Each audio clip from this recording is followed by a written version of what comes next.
If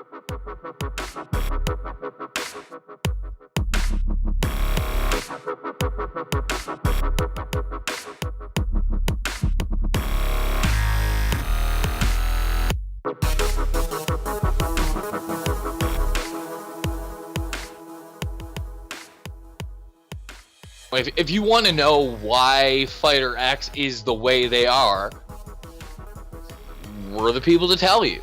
Mm-hmm. You know, it's me, it's TJ, it's Josh Gross, it's Jeff Sherwood. You know, it's not, you know, if you just want to go hear fucking interviews with Ali Abdulaziz, go, fill your fucking boots. But that's fucking garbage.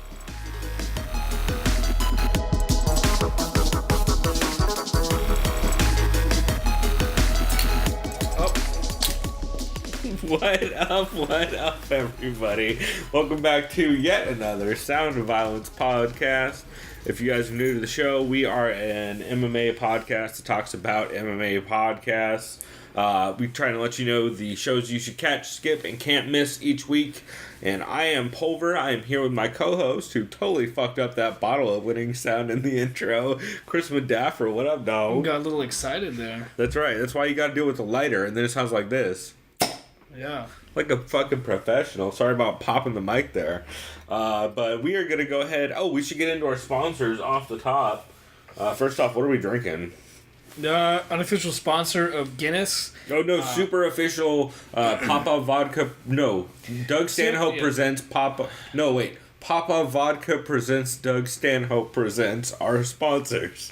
Which is Guinness, and this is their Rye Pale Ale, also known as their Amber Ale. Brewed with rye malt. So it's an amber, brewed with rye malt. Pretty solid. Yeah. I like it. It's definitely got a hella body to it, not much hops, but not bad. Also, other sponsors this week, I do want to shout out Beyond Bourbon Street, the podcast. It is hosted by, god damn it, I'm going to forget his name. Oh, it's Mark Bologna, I believe is how it's pronounced. Like the city in Italy? Bologna? Yeah, I believe so. I don't know. It's Beyond Bourbon Street, the podcast. It's fucking great. It was Mardi Gras this week, and he did a great episode about Mardi Gras recently. Also has dope episodes about where you should be drinking down there, and I like it in general. Other sponsors. J-Dog from Fight TV / I'm assuming J-Dog is someone on the MMA community also. Because they shouted, I was in the Fight TV chat for Sherdog hanging out. Oh, cool. And the audio was all fucked up for Beatdown After the Bell. Oh. Because they streamed it live on Fight TV, but it took TJ about 20 minutes to figure out the audio. It's completely unlistenable. It would just, it would start playing again every 5 seconds or so. So a lot of echoes, repeats? No, so it was all layered over each other though. Oh. So like the first one would start, 5 seconds later it would start over that one, 5 seconds later that would start over those two. So it was just unlistenable. And the dude in chat is like, because of my name of course on there, Sound of Violence, dude in chat's like, well, this show is definitely a skip this week, cut Sound of Violence. I'm like, oh shit, shouts out to you, bro, immediate sponsor. Same with Bones Nose, or I think he's registered sex offender right now on because he lost a screen name bet on the MMA community. So That sounds like a fun screen name. Yeah, I'm pretty sure that's a screen name unless it's switched back. But shouts out to those guys. Also, our constant sponsor, the homie Judo Bill Tyler, who'll come up later on this episode, and Kangaroos MMA out in Sydney, which still exists for now, so get in while you can, bruh. And yeah, fucking that's our super legit sponsor read from the beginning of this. Total real sponsors that we're totally in support of. But why don't we go ahead and get into format? It's been a fucking crazy week for podcasts. I feel like there was a lot of stuff that came out this week. And all of it was actually MMA focused, which is rare. Yeah. Yeah, I didn't listen to too many, but I can't really think of one. Well, there was one where the first 30 minutes was not about MMA, but it kind of took them a while to get to it. It happens. Yeah. So why don't we get into format? Why don't you go ahead and start us off with the MMA podcast I think people should catch this week? For me, it's actually Big Brown Breakdown. I kind of like. Really? I kind of like how they started off the show. That's one of the few ones I missed this week. Yeah, they talked about. I haven't seen the footage of this, but apparently Anderson Silva was filmed dancing in high heels and a bra. Yeah, that is a fucking sad video to watch. Yeah, I'm not gonna watch it, but You're better off. The interesting thing that Brendan was talking about, and this is a decent point, is apparently I didn't notice there's some sort of hate monger. There's some homophobic hate group, I guess, that goes around and assaults and tries to kill gay people in Brazil, which is holy fuck. That's insane. This is fucking 2018, and there's still people that are that narrow-minded and would actually want to kill someone. But he was talking about, he thinks if a Brazilian hero like Anderson Silva has a video like that, maybe it kind of erases part of that stigma. I mean, I doubt it does. That might make it worse. I don't know if you've seen the video. It's not flattering for anyone involved. Yeah. Gay people are probably still like, oh, bro. Yeah. I mean, either way, but yeah, the fact that shit's going on in Brazil, that's insane and terrible. Yep. Also, I don't know who Googled that for Brendan Schaub, but that's interesting. That doesn't seem like a fact he would know off the top of his head. Yeah, I know, right? That seems like some shit Chen would find, yeah. His producer let him know. They talked about Rockhold versus Gus, and they said it would just be extremely lopsided and it should never happen. Yeah, no shit. He says Rockhold needs to ease his way into 205. I agree. Just give him John Vellante. Feed him John Vellante. That would be an interesting fight, because John Vellante, it will just come forward and throw the same fucking 3-piece combo he's gonna throw no matter what Luke Rockhold does. All Rockhold does is just actually fucking keep his hands up. Right, and not fall into getting pressured by a 3-piece combo over and over again, which, I don't know. He looked good in the first half of that fight. We'll talk about it later. But he said Joanna's making new excuses now. Apparently she's blaming her doctor. Joanna's been doing a lot more interviews than I'd like. And basically it's reminding Brendan of Ronda, which is a good point, because she was making weird excuses when she lost. But everyone's too quick to make that comparison, I think, too. I just remember, I think the only excuse Ronda, it wasn't even really an excuse, she just said, I still feel like I never lost. That's like all she said, and it's like, okay. Oh, yeah, Ronda's not in our sport anymore. Yeah. She's in fake fighting. And basically... That's so generous for you to call it fake. Fake entertainment is what I prefer. Yeah. So yeah, Joanna... Sports entertainment! Yeah, Joanna basically should have taken the high road when she lost. She's probably never going to do that, so who knows. But now Brendan's siding with Rose. Oh, God. And then they talked about, briefly, they were mad about this, I think. But they were just talking about hypothetical. I don't know who created the stupid rumor Mayweather versus CM Punk. Joe Rogan and Brendan Schaub did. On MMA, yeah. On the JRE MMA show, which will come up later in this episode. I was just thinking to myself, who the fuck comes up with this kind of bullshit? Literally the person telling you about it right now on the podcast you're listening to. They talked about Cyborg versus Unit Skaya. Sorry, I don't remember her first name, the Russian chick. Almost got it. Yana Kunitskaya. You kind of just combined the two into one. Yeah, I like that, Unit Skaya. Yeah, Unit Skaya is solid. Yana Kunitskaya, they said is a tough sell. Unit Skaya is what happened when G Unit and Red Sky team. Blue Sky? Red? I don't know. There's the two fucking... Where are they from? Just call it Unit Skywalker. Oh, God. That would have been a sweet... Black Eyed Peas? Nope. I was confused. Them and the other one. Anyway, that's a terrible reference. Keep going. Yeah, that was bad. Apologies. Sky Zoo? Red Blue? Is that what I'm thinking of? Is that the... I sound like I'm a fucking 4-year-old. These are rapper names. I'm trying to remember. Yeah. They said 222 is going to suffer regardless of Edgar versus Ortega's to come in, because off the top of my head, I know Katzengano's on there, but that's just kind of just a welcome back fight, I guess. Yeah, that's a weird card. Joe Lozon apparently ruptured the testicles of a training partner because they thought practicing knees while on the ground was a smart idea.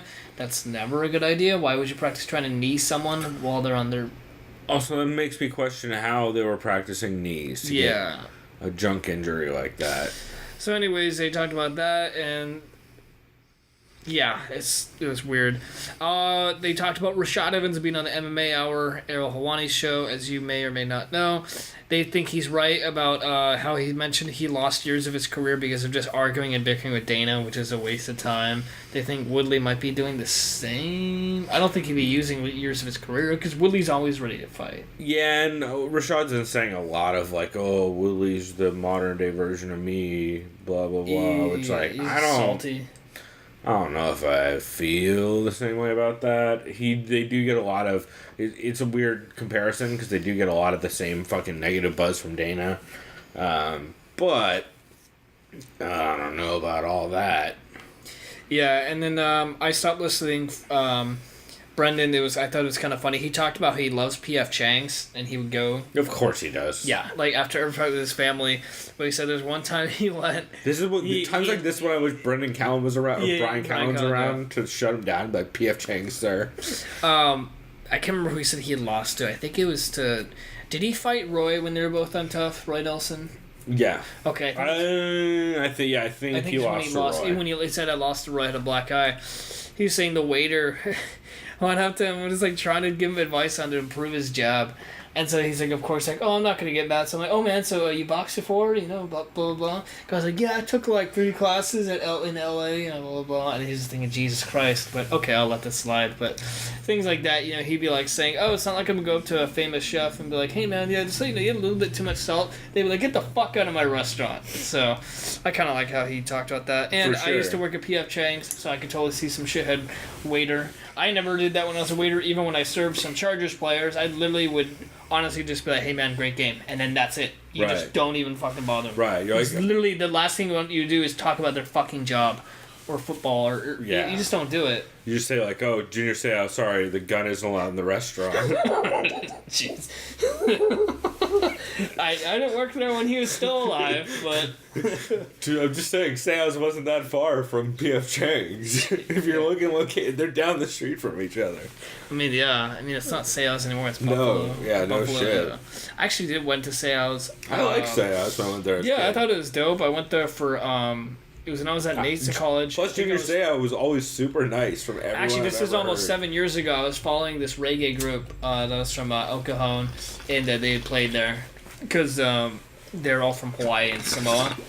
So I guess one of them, I mean, it's good. You know, of course, Junior is great to the Samoan community, so it was cool. The other time I was there, I thought it was some pretty decent food. I mean, it wasn't bad. Yeah, from what I remember when I was kid, it was good. I was a diehard Chargers fan, so I loved seeing all the shit there. You know, all the San Diego stuff. So for sure, it was a cool spot. But anyways, that was my catch. This. I thought Brendan didn't really go too crazy this time. I know he kind of likes to go off the handle sometimes. Not like crazy, but he exaggerates a lot of things that comes to mind. So I thought he was pretty level-headed. I enjoyed it. Nice.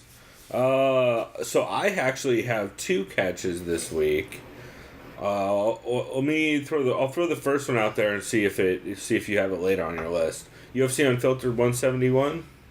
Was that the one with James Vick or Ari? Ari. I did listen to that. Well, pretty good. I thought it was great. I love Ari. He's fucking hilarious. I'll just say I excluded it from mine because they're mainly talking about comedy from what I remember, which is fine. No, and that's fair. The only reason they did talk jujitsu, and then the last half of it was a lot more fight talk. The first half was like all comedy. Yeah. There's a bunch of like Ari subtly throwing fat jokes at Matt Serra, and Matt Serra's not paying attention.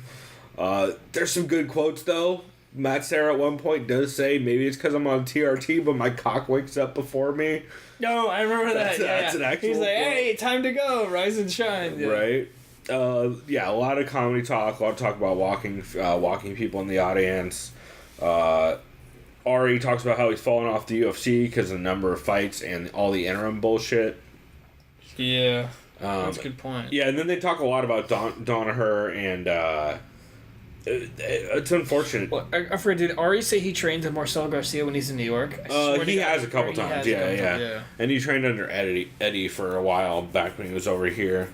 Because he's like Eddie got all of them into 10th Planet Jiu-Jitsu at some point. I forgot. Speaking of 10th Planet, Joey and all of them. Is the one in San Diego County in Oceanside? I swear there's one really close to. Yeah, there's one in Oceanside. It's in Oceanside. Yeah. Right? Okay. That's the Freak Show. That's one with Gio Martinez. I knew there was one in San Diego County. I don't know, but yes, it's Oceanside. Okay. Actually, yeah, the Freak Show.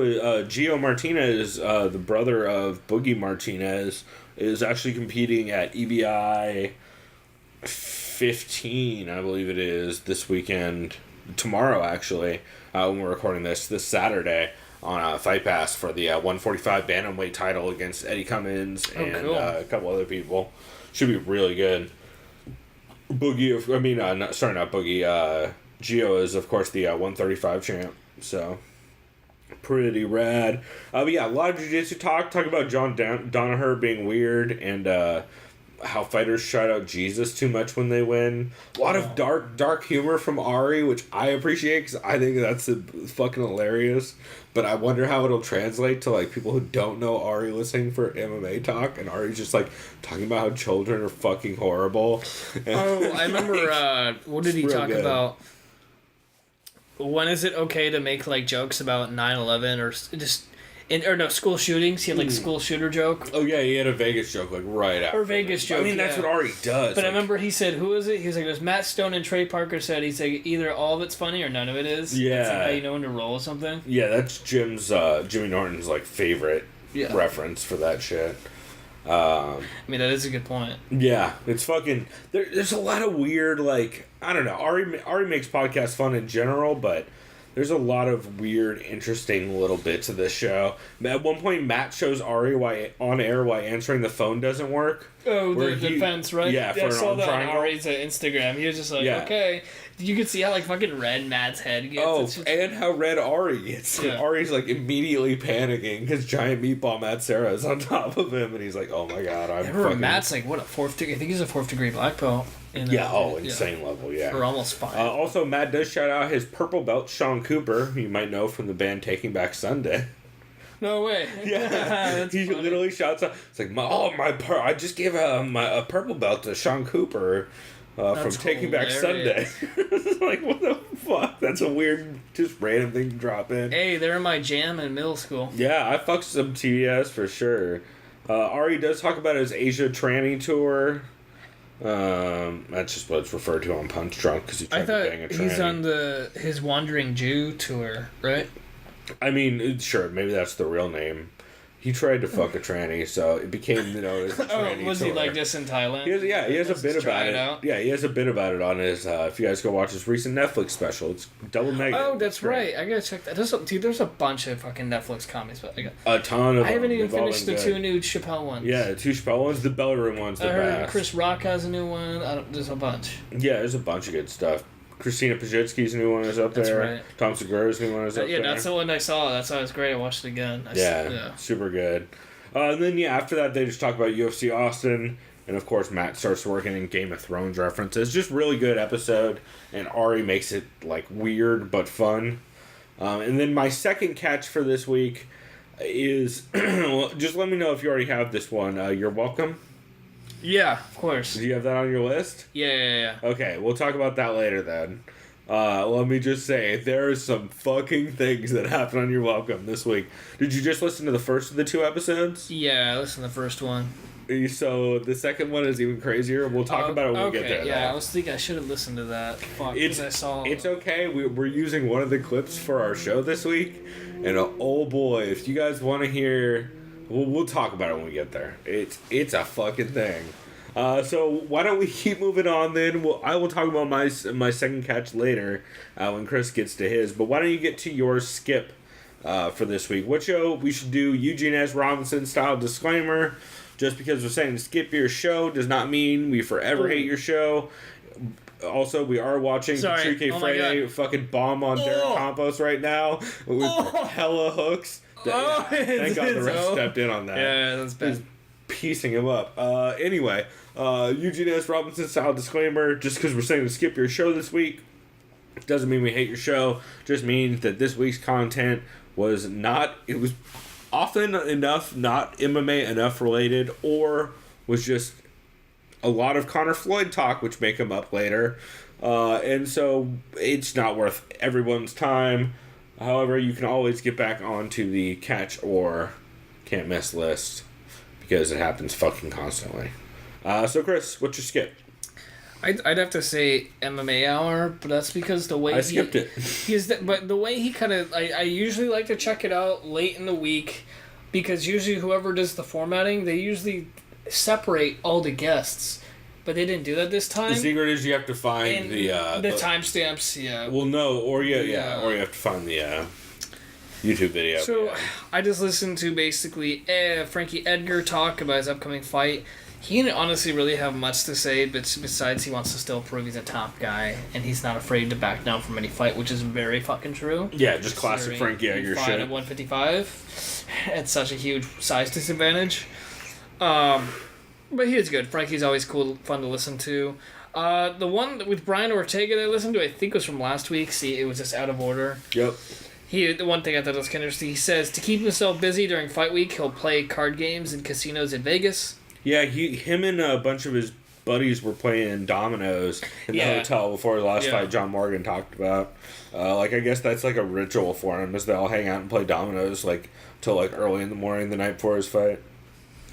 Tyron Woodley was on this week. He says he's tired of being disrespected by Dana. Basically, don't believe his bullshit. He says there's a huge sense of favoritism towards Nate Diaz. That's only just because he's popular. He knows that.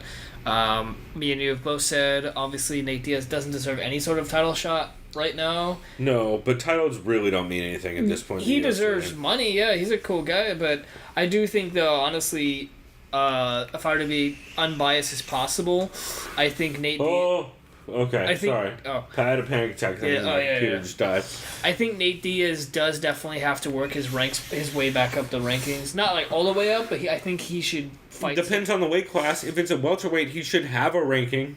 Yeah. I think if he goes back to lightweight or whatever, I think he should fight Eddie Alvarez. I think that's a fight to make. Why not just give him someone like that? I heard Nate's done with Eddie Alvarez because Nate wanted that fight for a long time, and Eddie. That's right. Yeah. I remember I heard that. So I think Nate probably. I want to see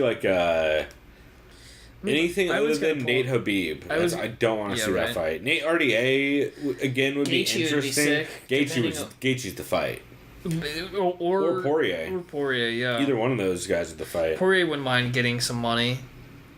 I like Nate in both those fights. Yeah. Gaethje could be a problem with the leg kicks, though, considering what happened with the RDA leg kicks. Yes and no. But then again, Gaethje gasses. But Diaz has the range too. The reach advantage. But leg kicks. Cardio. Yeah, actually, leg kicks. I could just see the leg kicks fucking him up pretty good. But other than that, though, yeah, it'd be interesting. So, that was my skip. Yeah, I'm looking real quick at the rankings. I don't know if Diaz would want to fight someone like Barboza. It's not a terrible matchup for him. Yeah, I don't think it does anything. I would love to see him fight Kevin Lee. If you'd ask me anyone out of lightweight, I think that'd be kind of an interesting fight. I don't think he gives a fuck about that fight. He's only going to fight dudes he knows the names of, I feel like. So, I don't know. Anyway, dudes he knows the names of other than Habib. So I'm telling you he wants no part of Habib. That will be you guys thought Nick Diaz versus GSP was boring. Good God. Wait for fucking Nate Diaz versus Habib. Actually, I don't know. That might actually be more interesting. Because, Nate will still hit him a lot on the way in. Whereas, GSP Nick was a lot of rolling for knee bars. I'll get to my skip this week. My skip this week was the Joe Rogan MMA Show, episode 15 with Brendan Schaub. I can only listen to someone talk about CM Punk versus Floyd Mayweather for so long, and it was a very short amount of time that I had patience for that. Overall, I mean, it's fine. There are some fucked up things that get said during this show. They do talk about how one championship has the dope hydration testing and how good Askren is, as well as how much of a beast RDA is at 170. Talk about Luke changing camps and losing his swag, according to Schaub. Oh, God. And talk of some dope upcoming matchups. And that leads to, what feels like hours of CM Punk versus Floyd Mayweather talk, which was real rough. And then the phrase, what if Floyd secretly knows karate, comes up at some point in the show. I mean, it wasn't... It's that sounds like something Eddie would say. Look into it. No, perfect segue, because there's a lot of talk about conspiracies and how Eddie gets to impel people, finger quotes, get too caught up in them and just want to believe something. Very little MMA talk, a lot of Sasquatch talk from what I remember. For being called Joe Rogan's MMA show, felt like Joe Rogan experience. And I blame Schaub and I blame Floyd Mayweather. Sure. So, I don't know. I just found it as a skip. It wasn't the worst, but it was a skip. Shouts out also, we should mention Judo Bell Tyler, which I feel like will segue nicely right here. Did send us a message on Twitter saying that his skip for the week was the You're Welcome podcast with Chelson because Joel was back. Yeah, the Godfather. Which Return of the I Godfather. bet will segue well into Chris. What's your can't miss for this week? That's definitely my can't miss. Only because you know how I've talked about it before. I like Joel, but when they kind of had that rift, honestly, I'm kind of assuming it was more like obviously a bit. It was half a bit, half Chael getting real annoyed with Joel. But there was a time where Joel did sound like he really didn't give a fuck. I was like, dude, it's kind of hard to listen to this guy. But the reason why I can't miss is this dude's fired up. It was great. Oh, he came on fucking fire. He started lighting everyone on fire. It was hilarious. That's how it was my can't miss. Let me see what I have. There's a quote that I need to find. Okay, I said, what quote I'm looking for. First thing he does, Jacob, if you think you're going to go ahead and start talking on that mic, I'm going to do the old snap and drag on your ass. Snap and drag is my new favorite shit ever. And then Jacob just, of course, that was the bit, because, they admitted it was a bit. Jacob's like, but I can still talk into this mic over here. Right. Or something like that. I just love that he keeps saying snap and drag. He's talking snap and drag. Like, what the fuck? I've at least been in Kansas for like a fuckload of time. 6 months. Yeah. What the fuck? Yeah. I stopped listening to 8192, by the way, if you guys have not noticed, because why would I? It's tired of hearing about Brother Sin? Dude, it's like asking me, hey, are you still listening to Ken Shamrock's crazy podcast? Nah, bro. I'm definitely not. But yeah, Joel was very pissed off about just the way Romero handled the weight cutting. Because Joe, wrestling background. Fucking Romero's a wrestler, never missed weight before, and all of a sudden, he's just basically like, bro, you couldn't have just, your leg was hurt, but you still couldn't just sit down in a sauna. Well, and Joel is old school wrestler, Team Quest. Fucking no one misses weight ever type dude. Like, I don't know. Because they were saying, like, he's like, Chael, have you said you fought at least, like, what, 2,000 matches? Like, yeah, did you ever miss weight? He's like, no, I get where they're coming from. They said, this was interesting, they both don't like it in a fight when the winner checks in on the loser. It seems condescending. Yeah, well, especially when Luke Rockhold's coming up. I think it depends. Or Yoel's coming up kissing on Luke Rockhold. Yeah, that's odd. I think if it's just like a decision, then obviously it doesn't matter, because they'll just say good shit, if it's a good fight. For sure. And shouts out to everyone who put out a sweet Me Too meme with that picture. Yeah. That was very close to being our show art this week. If there wasn't a fucking fat Samoan who loves to drink beer out of shoes, who I'm a big goddamn fan they're of. both saying, so who's the champ of 185? This is confusing. It's still Whitaker at this point, right? Yeah, even Joel starts shitting on that middleweight title. He's like, the whole thing's a joke. Yeah, he's like, no one's really champ. That kind of thing. What happens if Romero misses weight again but still beats Whitaker? Yeah, great point. Basically fucked. That's why you got to get their boy KG in there, as they keep calling Kevin Gastelum. Poor Kelvin. Yeah, he makes good points about fighters being rewarded and not rewarded for missing weight. Like, sometimes it doesn't matter, as what just happened with Romero. Yep. Considering they might still give him a title shot, who fucking knows? There's the bit with Jacob and Joel going at it again later on. Joel used to be anti-Rockhold, but because of the arrogance that he had, but not anymore, based on Luke's new outlook towards the fight and the leading up to the fight. That's how it kind of happened with me, too. A little bit, I kind of like Luke's stance. He's just basically like saying, I'm here to fight. Yeah, that's about it. Don't get me wrong, he's still awkward as fuck half the time. I just want to see him and Verdum fight every week, assuming Luke doesn't die every week if that happens, because I'm not a big fan of either of them. They both seem kind of dicks. Oh, well, see, Verdum's a legitimate asshole and a prick. Well, for just what he believes in. And for the fucking homophobia. Yeah, for the homophobia shirts he wears. Yeah. And for calling people faggots on the rigs. Yeah, he's a maricon, sorry. My girlfriend called me a maricon recently. I was like, I know what that means, motherfucker, right? Like, easy, Verdum. I know. I was like, orale, way. Yeah, they basically were saying, in boxing history, try and name one boxer who missed weight in a championship fight, and you can't. You just can't. Maybe there's one. I don't know. Maybe way back when, but I can't. Because it'd be. I mean, obviously you weigh in 3 different times instead of one. I mean, the only guy I can think of is wrestler. I mean, boxing. Excuse me. Yeah, no, you said boxing. Yeah, no, the only boxer I can think of is the guy who still made weight and then died afterwards. I forget his name. Oh fuck, that's right. Soon or Moon or. I think it was Moon. I want to say that too, but I can't remember.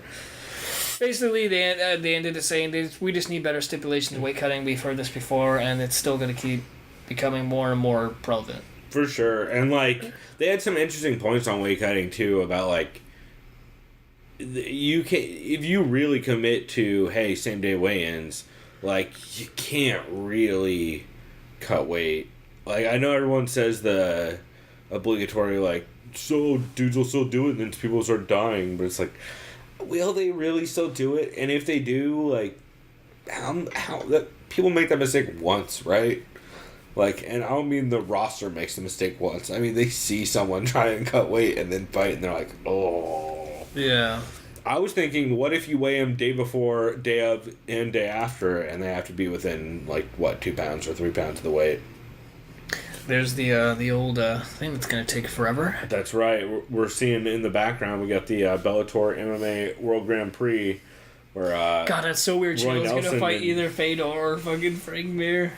Oh, Jesus. That's weird. That's such a weird fight. Chael versus Fedor. If Chael fucking beats Fedor, Dude, okay. The world how is gonna great end. Was his post-fight interview? How great was his post-fight interview? Before, dude, he would just be like, the American gangster is here. I just beat the so-called greatest heavyweight of all time. No way. He'll swerve hard and be super respectful. Oh, actually, yeah, you're probably right. Yeah.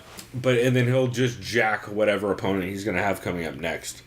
Or just light what would happen? Even though I doubt it'll happen. What would happen, dude, if Chael won the tournament? I mean, he'd be called the heavyweight. I get real depressed and I stop watching Bellator heavyweights. Just imagine he just goes like this. He just goes, the Alliant, Stipe, where are you at, you son of a bitch? Yeah, I immediately call the California State Athletic Commission and tell them they should be looking at Chael's test results more closely. Yeah. Fucking Jesus. That dude's still making supplement jokes, which actually leads well into my catch, or the second part of your can't miss. So there's a part 2. It's like a 2-parter, basically, right? Yeah, there's a part 2 to this episode that's weird as fuck. Was it about cars? It's 0% about MMA. Well, that's not true. It's like 90% not about MMA. Joel tells a crazy story about working at a car dealership. Yeah, I saw some notice. Where essentially someone... steals a crackhead kind of steals a car from him. The car dealership gets shot up. He jumps a razor blade fence for no reason necessarily. I think he means barbed wire. He does. If you had he said barbed wire. Blade fence, you would get I fucked. Fucked that up. Yeah. I was like, dude, you would die. You'd cut all your arteries in your legs. No, for sure. And especially Joel. Yeah, it's real weird. It's just a weird fucking Joel story like they tend to be. And then it gets even weirder. Chael does a half ad read for DDP Yoga, the Diamond Dallas Page Yoga. Oh, no. But I can't tell if it's an ad read or just him talking about it, because it seems like he's just talking about it, which is even weirder because it immediately then cuts into an actual ad. So then I'm really not sure whether the first one was an ad read. And he doesn't make it clear at all. They do talk a little bit about Bellator 194 this weekend and how Chael's working the desk, which we're actually seeing right now. He's working with Goldie in the commentator booth. Sorry, not the desk. Big John's on the desk with Kigmo and Jay Glazer. And then shit gets real weird. Chael asks Joel randomly, "Hey Joel, were you high yesterday? Because you sounded high when I talked to you on the phone." And Joel goes, "Well, so about that." And he tells his weed history and how he was never into it. And then he tells Chael how he smoked weed out of a soda can before he worked out the day before. And that's when Chael called him. That's fucking great. Gets way better. Joel is now into working out high. And he's going to talk about it on the 81 to 92 podcast next week, which you bet your ass we're going to cover. Because Joel says, "I wonder if people do this. I'm gonna smoke weed and try a different workout every day this week, and I'm gonna talk about it on the podcast next week. He doesn't smoke out any weed. I just wouldn't. I don't know how working out while being fucking baked. I don't. That's mostly not, cardio is like fucking cake. Cardio is great actually. Yeah, I don't know. But yeah, I mean, you're gonna be high. You're gonna be high. You gotta convince yourself it's a good idea at the time. As a fucking dude who smokes a lot of weed. Chael just kicked the camera. That's hilarious. Chael also, in this episode, gets real confused about how weed works. Like, he asked Joel to explain how smoking out of the soda... Do you think, like, no, he's legit never it's smoked? not a bit. Yeah, he's super white Republican. Like... I've never injected the marijuanas. Dude, he asked Joel, so what do you buy that in kilos? Is there a limit of how much you can buy? Do they measure it in kilos nowadays? Yeah, dude, you know what? I actually I don't think it's a bit I get at a all. key of the marijuanas and I actually put it in my nose. So that's actually our clip this week is Joel explaining to Chael how weed works. And let me guess, he's maybe like a quarter, right? Hold on. Alright, sorry about that. That was an ambulance rescuing the old people across the street. Or not rescuing them, depending on their timing. They're not rescuing this podcast. God damn it, more sirens. Hey, turns out not more sirens. Hopefully they died. Alright, so, speaking of sweet, sweet death, yeah, all the weed talk. Chael, it's real weird. We'll play the clip. You guys will hear it later. We'll talk about it after I show Chris the clip. But I recommend checking out that second episode. It's real fucking weird. My can't miss this week is the Jordan Breen Show's return. Jordan Breen Show's back, is basically my point. They talk about fucking everything. A lot of talk about how the MMA industry is dying. Media specifically. Like, all the publications are dropping everyone. Breen's pay has been cut. TJ's basically gone. Sherdog's dead, basically. That's a shame. And everyone is dropping people. MMA Junkie's no longer covering cards on location every week, especially if it's further distance. This week they only had John Morgan on location, not Cold Coffee also doing video. So the media industry's definitely falling apart a little bit. But after that, it's mostly just a bunch of 80s pro wrestling talk. Random conversations about Dan Hardy versus Tyron Woodley and their Twitter beef. Oh, yeah, when he's like, I pray that this guy isn't talking about me. Yeah. Dan Hardy's like, I hate it when champions like to whine and beg or something like that, you know. Yeah, Dan Hardy gets a little mouthy sometimes, but it's also just his way. And also, I don't think he means disrespect by it. I think he's just a super opinionated type dude. Yeah. But it just leads... So, the classic Jordan Breen show, it's just tangents on tangents on tangents about shit that I constantly am impressed that he references and am super into. Talk about some of the best fight speeches, which leads into a bunch of talk about fighters with childhood abuse in their past, like Tim Sylvia and Chin Pulver. Oh, yeah. And that, of course, leads to Matt Hughes' fucking crazy-ass book, Made in America, which at one point Jordan Breen says something along the lines of, I've read nearly every Stephen King book in my goddamn life, and I don't know if I've ever read anything scarier than Made in America by Matt Hughes. Pretty good. Brandon from New Jersey calls in, and shit gets real weird, of course. Jordan Breen does mention he has done the Keep It 2000s podcast from Post Radio, which is John Pollock and Wei Ting's Pro Wrestling Patreon. He did episode 24. That was pretty dope. They talk about how underrated Robert Follis is, and like how he was just a super, super great coach, and super interesting in interviews when they talk to him. Breen does talk a bit about UFC 3 and fucking up Mike Bond in 2 tournaments, which I think he won one of them with Ilir Latifi and the other one with Ray Borg. That's great. Which is hilarious. They did mention the show will be back every Tuesday, which is cool. Breen talks about how he might eventually start a Patreon and maybe start doing Tuesday breakdowns again, which is like his old thing that he used to put out. And the only thing he mentioned is what you're going to hear on the clip for, I forget, it's the upcoming break. You're going to hear Jordan Breen talking about why you should be listening to Between Rounds content instead of the fucking other interviews out there, we'll call them, which is hilarious. So, actually, was that our intro? That was our intro, huh? That was our intro. Oh, yeah, you already heard it. Drum Breen shits on Ali Abdelaziz interviews, as one should. And I thought it was great. My other catch for this week, just briefly, I don't really have anything other to say about it other than Frank Mir and Richard Hunter did a Swapcast with Doug Stanhope where they just hung out and drank. And it was great. That sounds great, yeah. Richard Hunter didn't drink, but Frank Mir and Doug Stanhope just sat around and drank. Talk about the Bellator tournament. Doug talks about what he loves about Bellator, and then proceeds to just say shit about random MMA, not specifically Bellator. However, at one point, there's a lot of comedy talk and shit like that.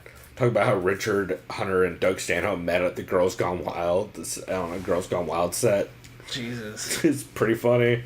Does sound funny. A lot of talk about the Bunny Ranch. And then at one point, it's dropped that Joby and Chad, of course, being HD Fatty on Twitter, who are like Doug's buddies who he hangs out with, essentially. Huge Invicta fans. Like, they do Invicta fight nights and shit.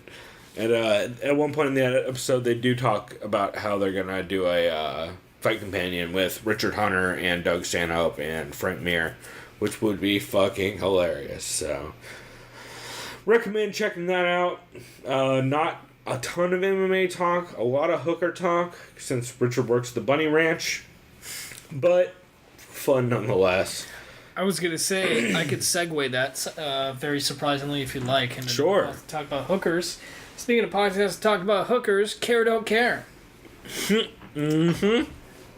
I think it was pretty brief. Some sweet Christy Canyon references. Yeah, and what was it?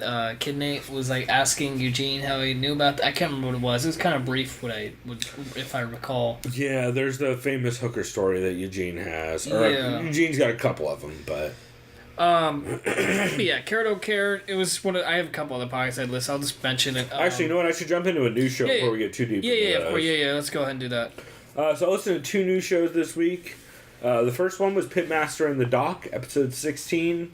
The intro is by Bruce Buffer, of course, because the show is hosted by John Hackelman and his friend, Dr. James Casper, who's an orthopedic surgeon and some kind of sports medicine dude. John Hackelman, who you guys, of course, know, is Chuck Liddell's striking coach and former co-host of Bushido Talk. Okay. Shouts out to fucking... Not Nia Rodriguez. Charlie Toho. Yeah. I could have just said that if I wanted to not be a dick. Huh? Well, I was thinking, because you said former coach, I'm like, oh, wait, that Nia chick's the girl. Yep. Jesus. I was going to shout out Tommy, but then I was like, no, everyone knows Tommy's on the show. I want to not shout out Nia. I'm a co-host of this podcast. Fucking Nia. Don't, let's not. I haven't listened to that show since he left. I did once, I think. Or is he gone? John? No. Hackelman? Oh, I thought you meant... No, Tommy's still on the show. So John talks a lot about being in San Diego recently for a self-help seminar he was a speaker on. He says he was like a downer, talking about like, oh, don't let people take your lunch money or whatever his bid is, you know. He did talk about how he stayed at the Catamaran Hotel, which I can confirm is dope as fuck. If you guys have ever stayed at the Catamaran or been around that area, it's really legit. Like it's definitely some uppity white people shit down in Mission Beach, but it's a lot of fun. Actually, there's a lot of people from East County and like La Mesa and shit that come over and rent those things out. Of course. It's like right on the beach and they're dope. Like I feel like I've seen more hood parties than I have old white people parties in that place. Because they're tired of the hot East County being in the box. During the summer, for sure, dude. It's so fucking hot out there. Brat life in the fucking for real, bro. But yeah, it's just a lot to talk about that. John does a weird pitch for whatever he talked about, and then after that, they mostly just recapped the card from Sydney. Talked about how badass Jake Matthews is from getting eye gouged and never really giving a fuck about it. Yeah, which we'll talk about in a bit. But Jesus. They recapped the main card. Talk about let's see, what was it? Oh, how fucking Tai Tuivasa was a goddamn just Wildman, which of course John Hackleman is a fan of Taito Iwasa, because that makes sense. Same way that what's his face is a fan of Taito Iwasa. Shit. Who did we talk about earlier? Not Chael. Who the fuck was it? Oh, Joel. Of course Joel's a fan of Taito Iwasa. Like, this fat dude throwing bows. Yeah, I tell you what, brother, that guy looks like an actual heavyweight in there. Yeah.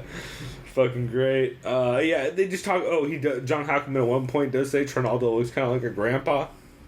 So that was funny. Dude, he does have like an old man face. Yeah, so they recap that Perth card, and they talk about the Austin card. Overall, a lot of... It's exactly what you would expect a John Hackleman recap podcast. By the way, gotta say that it's fantastic that a heavyweight fighter is sponsored by Wingstop. Also, yeah, especially one named Meathead. Meathead. Fuck. I always can say meatball. I want to say meat wad, and then I go with meatball knowing it's wrong, and then it's always, Meathead or Meat Boy also comes up because of the fucking dope-ass platformer. Anyway. Oh, yeah. So that Super was... Meat Boy, that's a good game. Yeah, Super Meat Boy's great. I heard there's a sequel coming out to that. Oh, shit. Which is pretty tight. So that was my new show I listened to. The other new show I listened to was CineMMA. It was the first episode about the movie The Set-up. It's hosted by Zane Simon and John Nash of Bloody Elbow. And essentially once a month, or what they say, hopefully once a month, they're going to be taking a look at a classic martial arts film. Oh, nice. So they're both huge, if you guys don't know, they're both huge film nerds. Like, I think, I don't know if Zane actually has a degree in film or if he just is a giant nerd. Like, he's one of those dudes who's like, I try to watch a movie a day. Or like 5 movies a week that I haven't seen. Like, he's seen fucking everything. Yeah, I consider myself a decent film buff, considering I still kind of have plans to be a screenwriter to some degree, but yeah, no, I could see that dude definitely being like a fellow movie enthusiast. Oh, for sure. I mean, a lot of this movie they did take is from, I want to say, either the 40s or the 50s. You said it's called The Set-up? The Set-up, yeah. Essentially it's a movie about a boxer in like following one night in a boxer's career, and like all the characters backstage that are like coming in and out of the locker rooms and stuff in the lead up to the fight. Really interesting. Just cool hearing them make a lot of cool references. They do a shitload of research. So they're referencing like other movies these people have been in, which they've all seen every one of because they're fucking crazy people who've watched fucking a billion movies from the 40s. Because they have patience, I guess, and they don't smoke weed all the time. Because watching movies from the 40s is real hard when you're high. It's a real good nap material. I'm just losing my track because How about this? I'll jump into a new one I listened to briefly. Yeah, the only other thing I was gonna say is you had one more, right? Or was that? Oh no, I was just gonna say they're both really high on the film, and actually they do a good job of just breaking down. Like, not only what happens in the film, but they do a lot of comparisons to modern day MMA and combat sports. Mitrion's 39? So, pretty legit. Yeah, Mitrion's 39. Oh, wow. Yeah, everyone thinks Mitrion's young. Not so young. I guess just because he kind of looks young. I don't know, but then again, I don't know what 39 looks like anymore. True. Also, we should say that in the background right now, we have the heavyweight World Grand Prix fight between Roy Nelson and Matt Mitrion. Yeah, so I'll try my best to stay focused. Yeah, but I'm expecting this to be a decent fight. You know, when this actually starts, we'll probably just get into it. But yeah, keep going for podcasts while they do. So real quick, my new podcast it's called the Untitled MMA Podcast. I wanted to check that one out. These dudes named Buju, Brendan, and Bryce. Basically, they were talking about just recapping 229. Romero still getting a title shot, which proves the interim title is pointless. Something we already knew.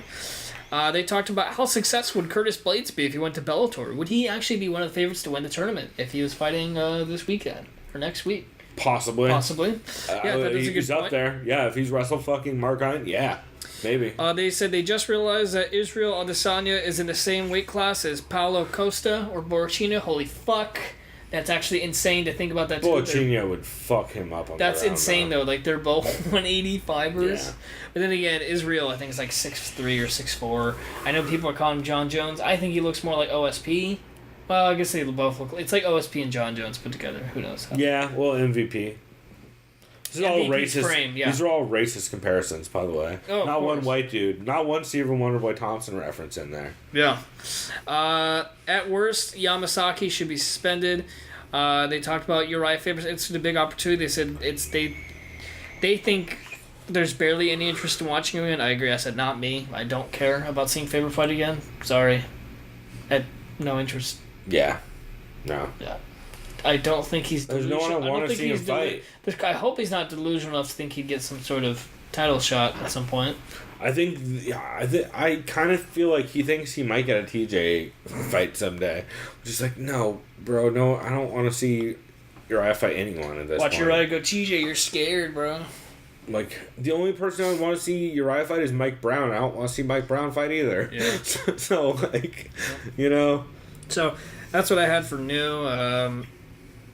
Yeah, that show seems alright. No, it's on my list to check out for sure. Yeah, it's not a bad podcast at all. I liked it. So, I also listened to Vivisection, which I know you were listening to. Vivisection's fantastic. I thought it was Their good. Bellator one is really funny. I highly recommend that.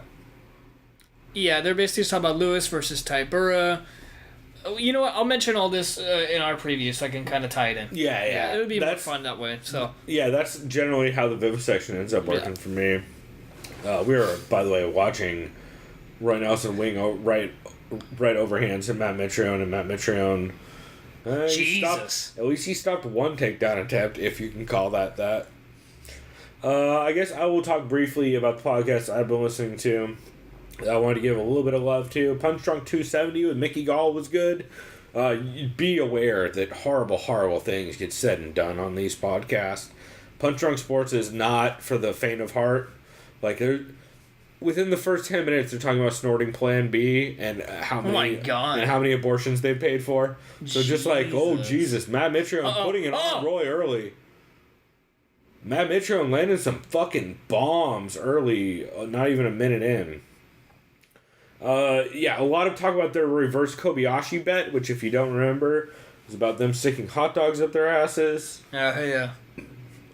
Mickey Gall's also in studio for all of this, and he's been a longtime fan of the show. I remember that, yeah. Since, like, the old school days. Mickey also just recently moved out to the West Coast. Oh, cool. He's actually going to be training a lot with Joe Schilling, and he's actually moving in with... Joe Schilling's a kickboxer, right? Yeah, Stitchem. I know he's also a good friend of Cowboy. Yep. And Mickey also says he's going to be living with Eve Edwards, too. Which interesting. It gives me a lot of confidence in the kind of progression he's looking to make. It's pretty cool. Oh, Jesus. Roy's leg is fucked up already. Dude, no, he fucked his knee up bad. Like, inside looking to his fucking... there. Yeah, hit him right in the fucking knee. Those inside leg kicks are fucking Roy up. Oh, yeah, his knee is shot. Leg kicks have been the story of this card. Oh, fuck. Especially after that fucking devastating-ass finish from... What's-his-face that I can never remember the name of. Over Lee McGeary. Dude, it's crazy just thinking right now. Like, it just... Stipe fought these dudes. Oh, God. Okay, how, would you give him a minute? I don't even... No, I think legit 30 seconds. 30 seconds to a minute, they'd be out. No, not Roy. Not Roy. Mitrione, I don't know. Depends on even how... If Stipe did... Depends on how long it takes Even if Mitrione. Stipe did land like 340 strikes on Roy's head. That's the point. It's like... Roy has a crazy chin, so you're not going to get him out in a minute. I think Stipe would knock out Mitrione in the first round. He just keeps clipping him with that lead hand uppercut. Oh, Roy takedown and super stuffed. Super stuffed. Oh, he's got him back against the cage. Over under. Interesting. Mickey Gall was good. Just a lot of horrible, horrible stories on that show. A lot of Ari shit talk. I should say a lot of talk about Ari's shit. It's a weird show. CME 293 was cool. Someone sent chat a microwave for co-main event. They talk a lot about how on we should say officially March 9th, 2018 is the date of the co-main event Pride drinking game. They're going to be recording. I think they said it's going to be Pride Total Elimination 2005. So that'll be fucking fantastic. Roy got him down to half guard. That could be a problem. Matt Mitrione might be out of the Bellator tournament here in like 2 minutes. Heavy Hands 198 was good. Just really solid breakdown of Romero versus Rockhold and how his ability to pressure Luke behind the two black lines really paid off. And they did mention Medeiros. Actually, we'll talk about that a bit later. MMA Junkie 2622. Bilal Muhammad was in studio. He's fucking great. Listen to everything Bilal Muhammad does. Matt Mitrione's about to get fucked up. Believe You Me 49 had John Anik on. Pretty okay episode of Believe You Me. I liked it alright. MMA Roadshow 151. John Morgan is in Austin. Cole Coffey is not. Really good interview with Israel Adesanya. Mike Swick on the Real Quick with Mike Swick podcast, episode 19, had Frankie Edgar on. Oh, nice. That was really good. And I think that's it for the podcast I heard. Let's see. For news, I did have a very drunken phone call into Beatdown After the Bell last week for UFC 221, where I called into TJ DeSantis' Beatdown After the Bell and won a Yoel Romero trading card that's signed by him. I was very drunk at that point. I was probably 10 beers and 4 or 5 shots in at that point. I was just yelling about how Tai Tuivasa and Tyson Pedro shouted out beer in their outro, and and I shouted out their podcast on TJ's podcast. Fuck, they cut Will Brooks. That's another note I have. Yeah, didn't he say he's going to PFL? Yeah, he's going to be in the PFL tournament, which I still don't believe is a real thing. Claudia Gadelia is going to be fighting Carla Esparza, which is a great fight. Bobby Green dropped out of 222 against Benil Dariush. Yeah, I thought this was going to be a great fight. Yeah, that's a bummer. Ruslan Magomedov and Tukagov both accepted 2 years suspension for popping for Osterine. Oh, shit. Which is, Osterine's like the new Russian fucking go-to, I guess. Let's see. Talking Brawls broke their RSS feed, so you need to resub to them if you want to get the new episodes of the show. So that's kind of important. And then, do you hear about Heather Hardy having this weird weigh-in bullshit with Mike Mazzulli? No. So Heather Hardy weighed in at whatever weight class they're at, 127, 137, whatever weight class they're at. She weighed in at 25.25 or 135.25, whatever it is. And so she was a quarter of a pound over, but she was wearing a bathing suit. And she thought she was good because they were in like a casino floor or something. So she just stepped off the scale. She thought she was good. Later, Mike Mazzulli comes out and says, oh no, she missed weight. And she has to forfeit a portion of her purse. But he didn't let her strip down and lose the bathing suit to lose the quarter pound. And then like later it got real weird and he started talking about how, oh, well, she looks real dehydrated, so we didn't even want her doing that. And it's what the fuck? Well, then why is she still fighting? Huh. Why did she still fight for 3 rounds? That's weird. When we're recording this, so that was weird. Oh, Jesus. Roy Nelson's already looking gassed. This is getting to be a weird wildfire fight. Then that leg kick. And then, the only other thing I wanted to shout out is there's a ton of shit happening this weekend. Just today, while we're recording this, there's ACB 80, Titan 48, Bellator 194, LFA 33, including Greg Hardy fighting on that card, the NBA player.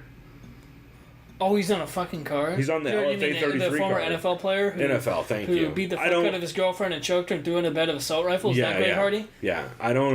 Sorry, I have to remind listeners. No, guys shit that's fine. I don't stick and ball, bro. No. Glory 50 is also today. Tomorrow, there's Super Fight League Polaris 6, which has Jake Shields and Benson Henderson on it. Oh, cool. As well as EBI 15. Wait, is Benson Henderson... Wait, did you say this is a grappling tournament? Yeah, grappling tournament. Okay, because I was like, wait, when did Benson Henderson get released by Bellator? No, grappling tournament. Submission only. Also, EBI 15 with the featherweights. And then Sunday is another Super Fight League card and the UFC Austin card. So, ton of stuff to look forward to this weekend. Should we just hang out and fucking watch the rest of this Roy Nelson versus Matt Mitrione fight? We'll just watch. We got like a round and a half left in it, and they're both looking tired. And Matt Mitrione's looking real gassed, actually. But so is Roy. Oh man, I picked this by decision, and I fucking feel real confident. I'm following the live comments right now on Reddit. Oh, I'm sure those are not. It's just all making fun of Goldie. Oh, I'm sure. Yeah, Connor Eskin, that lead uppercut is Meathead Channel. Yep, chokes out. Oh, Roy's starting to clip him. Matt's slowing down, too. When was the last time we saw Matt go deep? Ooh, Roy's cut over the left apparently, eye. Goldie just straight memed himself by doing the precision is precise joke. He did it on purpose. That's awesome. He does a lot of that. Oh, by the way, we're at 229, 228, 227, 226 of the second round if you want to queue up with us. I'll count it down again in third if we get that far. Although I don't know that we will, because they're both looking very tired and swinging real hard. Is Matt Mitchell going to get laid on in the third round and lose this fight? I legit feel like Curtis Blades would beat both of these guys right now. Oh, 100%. So I think the guys Untitled had a pretty good point. Not that to say that this tournament is full of killer heavyweights. I think Czech Congo wins a fight against at least one of these two dudes. Yeah. In the most boring fashion ever. And you know he's the alternate, right? Who is? Czech Congo. Oh, yeah. Scott Coker hates ratings. What the fuck was that? The world's ugliest right hand at 130, whatever that was. he clipped him in the 40. eye or whatever that is. See, that is left eye. Yeah, he cut Roy's left eye open pretty bad towards the first couple minutes of this round. Man, this fight is what I expected it to be. But, like, oh, boy. Here comes the tip. Oh! And down again. Problem is, Roy isn't really doing shit with it on the ground. Yeah. These literally lay on like, top Roy's just getting these... Roy's fighting Someone's like it's... Roy is GOAT punching bag. No, Mark Hunt. Actually, that's not even true. Like, there's some dudes, like, way worse than that. Scott Smith was up there. I mean, punching bag still hit back, but, like, dudes who just did not block strikes at all. JL just said if he would have taken him down in the beginning of the round, he would have won this round. Yes. Yeah, I agree. Oh, God, straight to the back of the head by Roy. Oh, he must have got warned right there. For sure he did, because those were 3 straight to the back of the head. Roy just keeps taking him down at the end of the last minute of the round. Well, no, he's fighting like it's still in 2006 where you win if you take him down for the last minute. Where, like, he's doing no damage. This is so and weird. Matt just has nothing for him on the ground. Because Roy's a very, very good, I believe, black belt. I mean, I know he's won... I believe he won the ADCC, or was it Abu Dhabi one year? ADCC?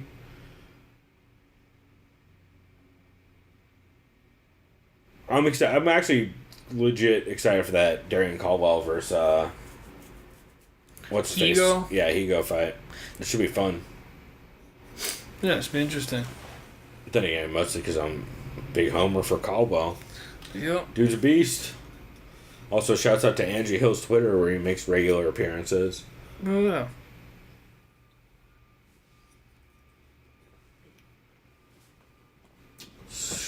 Man, so this should be interesting. So this is it 1-1 or is it 2-0 Mitrione? Probably 1-1. Which one did Roy win? I don't know. I think no, it's 2-0. It's 2-0. Like, I don't know. Someone said I see Big Country went to the Camaro 30% School of Top Game. Checks out. Because, yeah, that would look like if Kamaru was on 30% in his top game. That's what Roy Nelson's doing. About right. Alright, round 3 is about to start. Get him to the ground and do fucking nothing. Good game plan. Yeah. 457, 456, 455, 454. Do you think how effective would body shots be right now, dude? Like, if we just uppercut to the fucking gut. Like, just... Problem is, for Matt, is... If you throw body shots, Roy is only going to throw a giant right overhand at you. Yeah. So it leaves you super susceptible to that overhand. Oh, gee, that was a good fucking straight. Him. Roy looking for the takedown early. Also looking like he's gassing pretty fucking hard right now.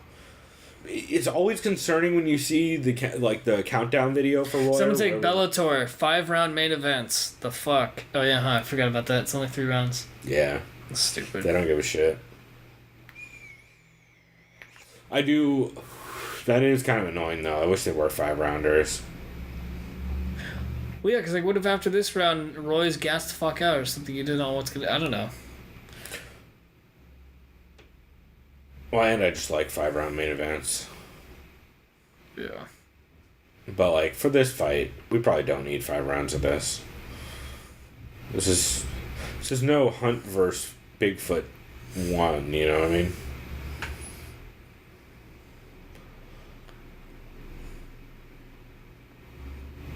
Someone said, I could genuinely see Chael beat either of these guys. I could not. No. Chael is so much smaller than both these dudes. Especially Roy. Yeah. And I don't see Chael having a lot of success on the ground against Roy. Roy gets takedown, almost 3 minutes left in the round. It's good to win it for him, honestly. Probably will. Which would be fucked up. So I feel like he's losing this fight to, or 0-2. Yeah. Oh boy. Roy pretty content to just pressure from half guard. Can you just stand him up? Way too soon. I know, I'm kidding. Jesus Christ. What are you, a fucking... That's why I said that. That sounded like a Australian casual. ref? Yeah. So it's a Roy 29-28, laugh out loud. It's possible. Because Matt has nothing for him on the ground. Literally he's just laying there. This can't bode well for Matt in the tournament. Like, this can't bode well. Yeah. Ooh, Roy looks like he's looking to pass him out there for a second. Or at least go knee on belly. I think he wants to stay in half control, though, to not lose position. Man, he's just real happy to ride this out. Not really do shit from top position, huh? Oh, finally pass guard. Oh, Roy looks exhausted. Oh! And a crucifix. Oh, this could be it.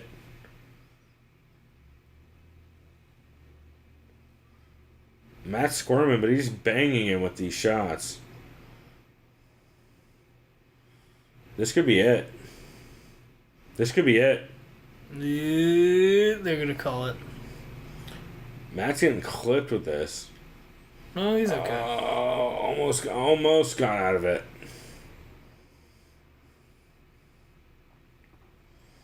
God, if Roy wasn't so tired.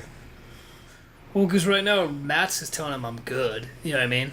Well, and Roy's just, like, trying not to die from exhaustion.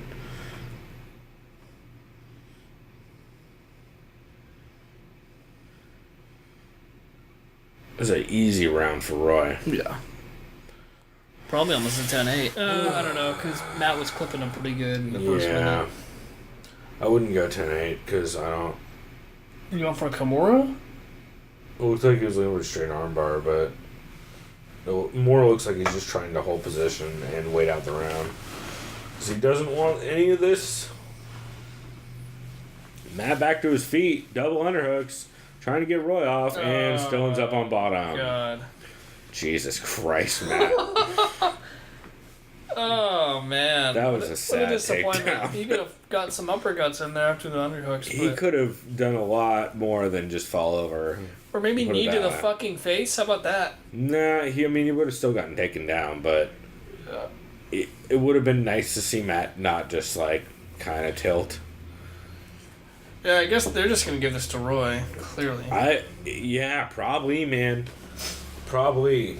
That's 50-50. I feel like Matt won those first two rounds, but I don't know. I don't know how convincing they were.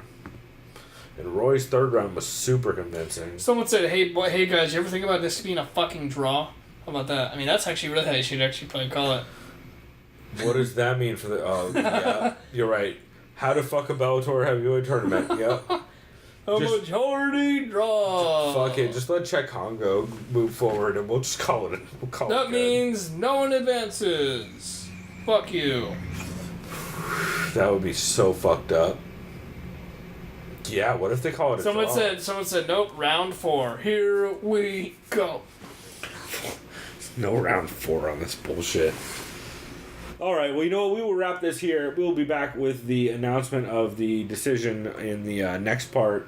But you guys can listen to this sweet clip of...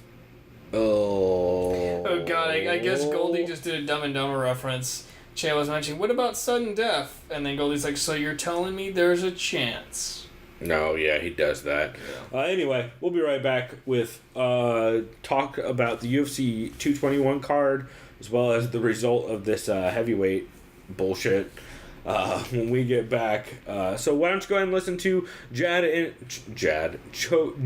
and Chad talk about how much they love Invicta on Doug Stanhope's podcast this week.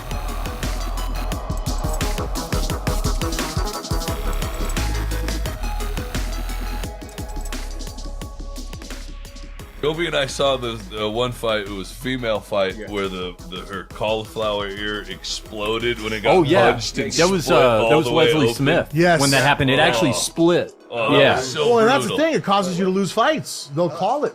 Let's go in that direction because Joby and Chad. Uh-oh. I've only been to Chad's house. Chad scares me.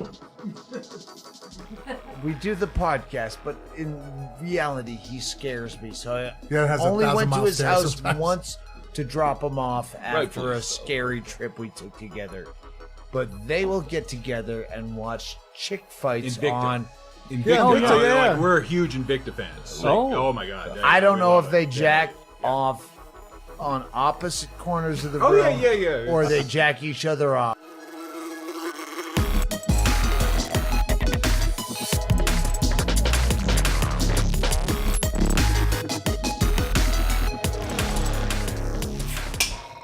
All right, we are back.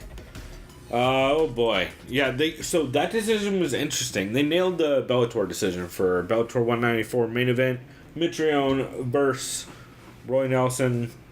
They gave it. 2 judges gave it 2-1 Mitrione. The 3rd judge wanted to see some chaos in Bellator and voted fucking, what was it, 29-29 draw or whatever. 28-28. Is that how that works? Yeah, 28-28. Okay, yeah. Sure. I thought it'd be 29. No, because it's 10-10. It's 29-29. Yeah, so someone said 28-28. Oh, it must have been Glazer. Yeah, probably. I don't know. He probably realized. Unless someone scored the fucking fight. Like, real no, badly. they don't deserve 10 points. No one deserves 10. I'm giving him a 9-8 win. Yeah. I mean, it's a good decision. Not gonna lie, I thought it'd been hilarious they went to 4th round, but it's probably better they didn't, because one of them would have just fainted. Yeah, and also I don't think you can just randomly spring a 4th round on a month. Hell yeah, like dude, that. But looking at our picks, I did exactly mediocre again. About a little less than 50-50. Like every week. Pretty much. I did all right. I did good on the ones I was confident about, mostly. So I guess we'll start at the top. Yoel Romero versus Luke Rockhold. Luke Rockhold looked real good in the 1st and 2nd round. He did. Like the 1st round and the 1st half of the 2nd round. Yeah, he was covering. He was actually had his hands up a little bit. He was striking from distance. Romero didn't really answer too swiftly as far as like just striking in like a fluid manner. I mean, he was still landing a decent amount, but he wasn't like fucking him up at all. Yeah. And then slowly, Yoel started backing Luke up more and more towards the middle of the 2nd, and in the 3rd, just was constantly pressuring Luke, and Luke's kind of freaking out, and ends up blasting him with that left hook over the top, and then killing him with that uppercut on the way in, which was fucking nasty. And Luke gets real confused and gets kissed on the face in public. I love you, Luke. Yoel's a scary, scary man who I'm going to have a weird trading card of here shortly. So, that's cool, I guess. We'll keep on moving down. Curtis Blades, we both had Mark Hunt in this fight, just like we had Luke. To be fair, in that Luke fight, I thought the cardio would play in more, which it kind of did. A little bit in that 3rd round. But also seems like Yoel just didn't cut weight. Yeah. Like, the 2nd time, which I'm sure helped his cardio. If I don't make weight, I don't have to worry about cardio. Yeah, pretty much. And they'll still give me the title shot because interim belts don't mean anything. Yeah, and 3rd round Yoel is the new 3rd round Robbie. It's fucking crazy. He's a beast. Curtis Blades, meanwhile, wrestled the shit out of Mark Hunt for 3 rounds. I thought Mark Hunt would be able to blast him on the feet, which he did. Curtis Blades has a crazy chin. And you know what? I should have realized that, considering the Ngannou fight, which he didn't even get knocked out in. It was a stoppage by the ref. Yeah. Yeah. dude's a beast. Dude has a crazy chin and has super solid wrestling. He consistently was able to work the takedown against Mark Hunt after getting blasted early in the first. And from there on I thought out, it was, a great performance by Blade. Super strong. I don't know where Mark Hunt goes from here, though. I think that was the last fight in his contract, where he's like, I think he's got like 2 more. I think he had 3 left in the year. I think he's honestly just going to go to Bellator and be like, let me be the fucking champion. He's on to Ryzen, bro. Oh, Ryzen. Oh, yeah, because he has a fan base there, yeah. He's going to Ryzen, or he's going to some, like, weird Japanese kickboxing promotion or something. Or, like, K1 or something weird. Or maybe even Glory. K1 still a thing? Yeah. That's exactly right, Chris. Tai Tuivasa. And by the way, I apologize to Tai Tuivasa, mate. I chose Cyril Alaska instead of you, and that was a large mistake. Yeah. Literally. Yeah, quite literally a large mistake.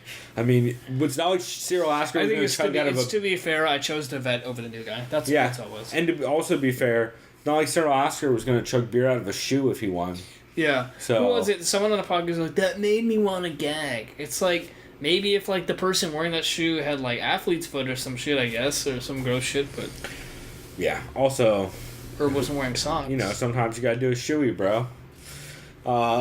Yeah, I'm high on Tai Tuivasa. I will pick him in every fight until he matches up against someone who knows. It was great watching this card with my brother and then my buddy, brother Kyle, and then my friend Diego, because they'd never heard of Tai Tuivasa. So that was great when he was they probably were all about it. Yeah. They're like, this dude's a fucking beast with the elbows. Right? He's actually like fast. He kept smashing that rear elbow. Yeah, he's a motherfucker. But then they were just like, what's up with this weird like waistline tattoo? Make it look like he's wearing like an extra set of boxers.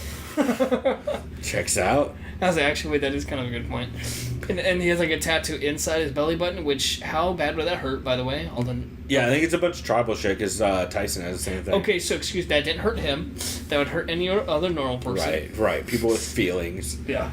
Let's see. Jangling, I gouged the living shit out of Jake Matthews. I'll say this. And lost that it was fucked up that he had to do that to get out of that guillotine.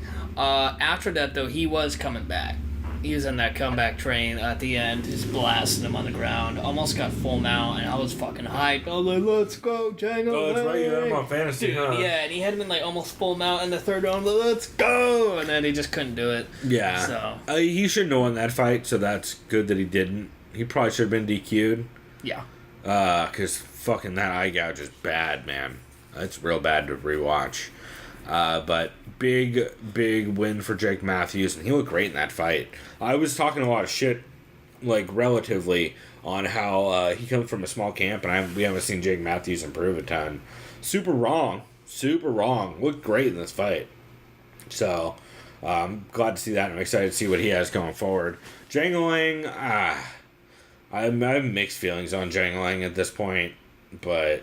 I'm hoping... I don't think it was intentional from him. A lot of fighters have said that this week. Like, listen, I don't know if it's hard to even tell where your hand's at.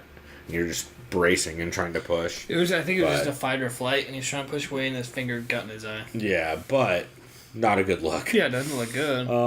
Unlike that, though, Tyson Pedro about damn near ripped a man's arm off his body. The fucking nasty standing Kimura. He wrapped his the arm around the leg around his neck to get that leverage for he caught the standing Kimura, pull guard, rolled through, and then stepped over and yanked that motherfucker, and that shit was deep. Then he said he's gonna do what any normal fighter would do: go make love to his wife, drink a generous amount of beer. And get on Joe Rogan's podcast. Yep, and Joe Rogan and Brendan Schaub did say on JRE MMA Show 15 that they both want to have Tyson Pedro on. So, y'all, if you want to be ahead of the crowd and be part of the Cool Kids Club, go subscribe to the Halfcast podcast by Tyson Pedro and Tai Tuivasa, because it's fucking hilarious, like we've been talking about. I cannot stop plugging how good that show is. It's really goddamn good. Let's see. We'll quickly run through the prelims. Dong Young Kim got the win over Damian Brown. Close decision, I believe, right? Yeah, that's actually a real close fight. I watched that fight. I thought I scored it for Dong Hyun Kim pretty...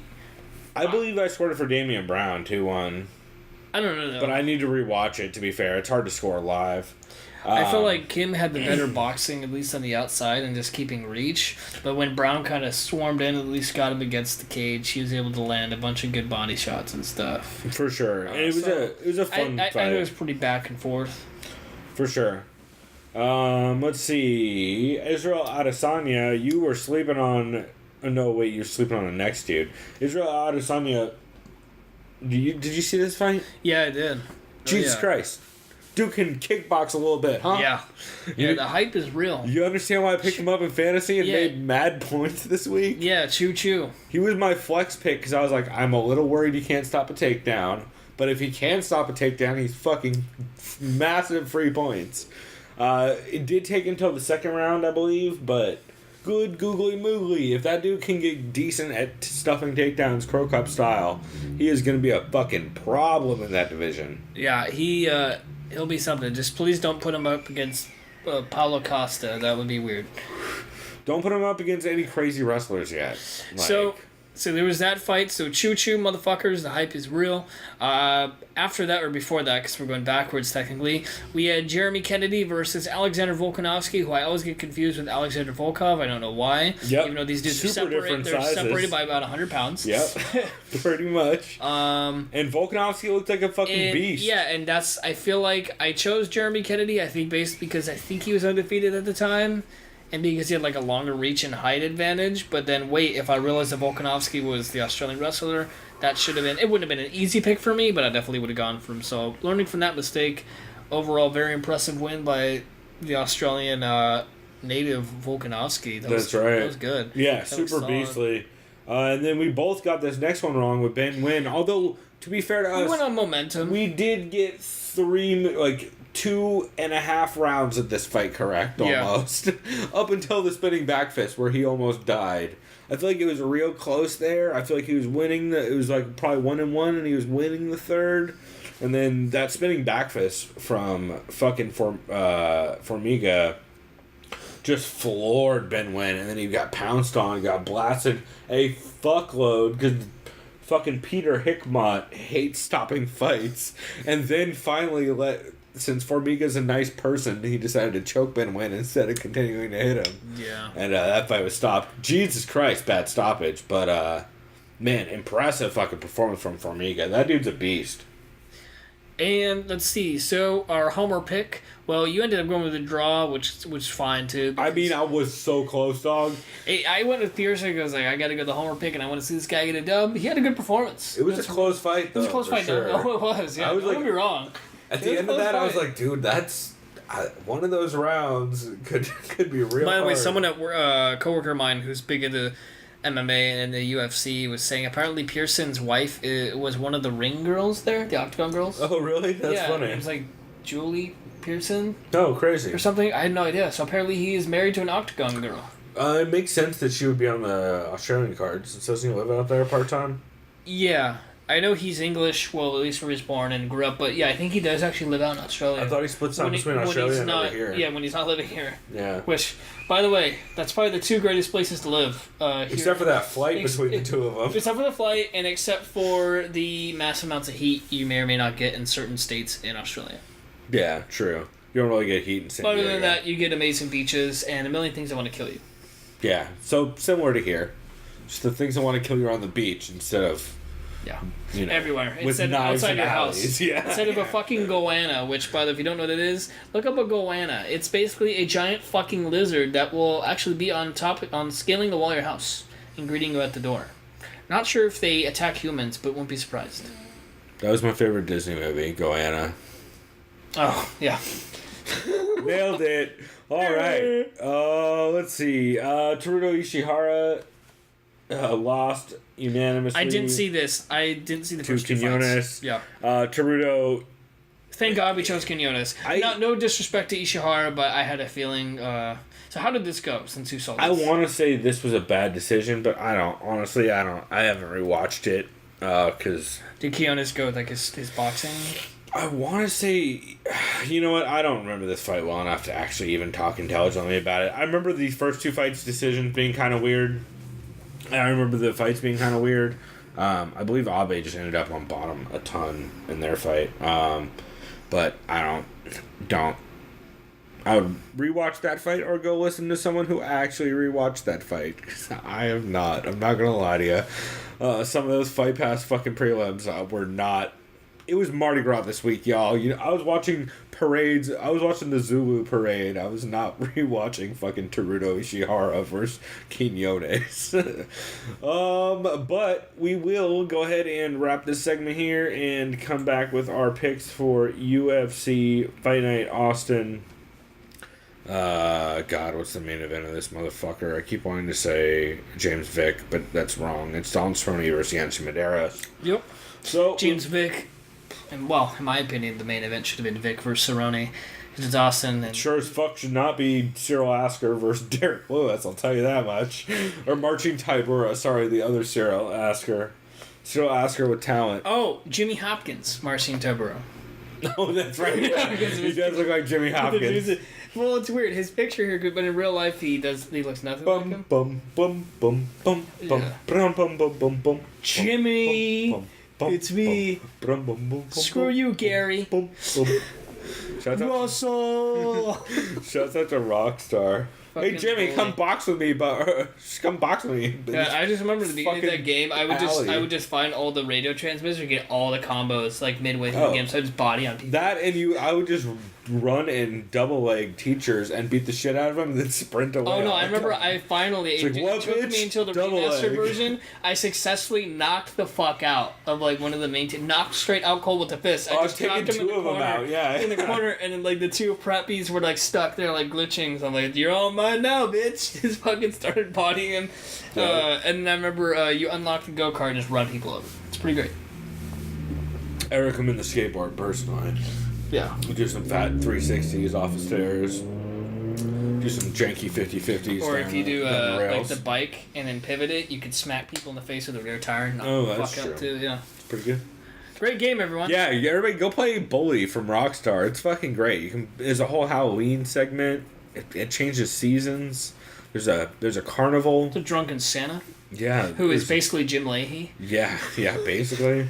That game's really good. Yeah. I really like that game. So anyways, moving on. This is not a... Wait. We have to take our break still, because I need to set up our picks. So, Jesus Christ, you're right. Why don't you guys go ahead and listen to... While we take a break and I smoke a bowl of this sweet... Let me plug whatever weed I'm smoking. Golden Goat, which is recently featured on the Netflix series Disjointed. Which I gotta check that out, dude. It's pretty dumb, but it's pretty funny. Dumb, but it's funny. So I picked this up. Is it one of those shows that just makes fun of itself? Yeah, it knows how dumb it is for sure. It's way over the top. Well, I love Kathy Bates, especially just from Waterboy. She's hilarious in it. She's very, very. I think she might actually be high for a lot of that show. I wouldn't be surprised if she's not. She's really good at acting. But I think she might just be high as shit. So I picked up an ounce of Golden Goat, and then I found out when I got back. Later that night, I watched Disjointed. There's fucking Golden Goat posters like all on the walls and shit. I was like, all right, way to go. So, speaking of weed, I'm going to go smoke that, and you guys can listen to Joel, who does not smoke weed, although now proclaims himself a weed head, is explaining to Chael, not a fan of weed heads, how weed works. And it's a fucking thing. So, enjoy that.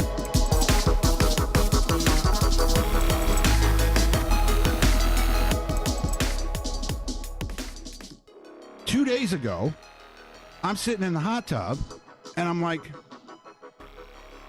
I want to smoke some weed, and I want to do a workout. And so I go, and it's legal here now. So I go and do that. So right after I talk to you, I took 2 hits out of a can because I don't have out of a can. Yeah, I don't know how to. Where's the guy get a pipe at? I have no idea, but exactly. That seems like a you trashy way to do it. I don't know. You punch the holes in the can. Okay. You throw the weed on there.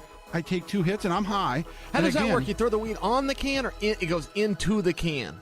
You throw the weed. We're talking a pop can. Pop can. Okay. So you throw the weed where you put the holes at, and then you smoke it through where you drink the soda. Okay, wait. I'm with you, and I'm sure that people understand it. But Does the marijuana go into the can, or it goes on top of the can? Okay. Oh, okay. So you got a balancing act there too. Yeah, it's not that bad. You must have to crush the can down a little bit to make it a flat surface. All right. Exactly. Okay. So I take 2 hits. Sure enough, I'm high. It takes me a minute. And again, since I have a podcast, I'm like, you know what? I'm going to do a bit.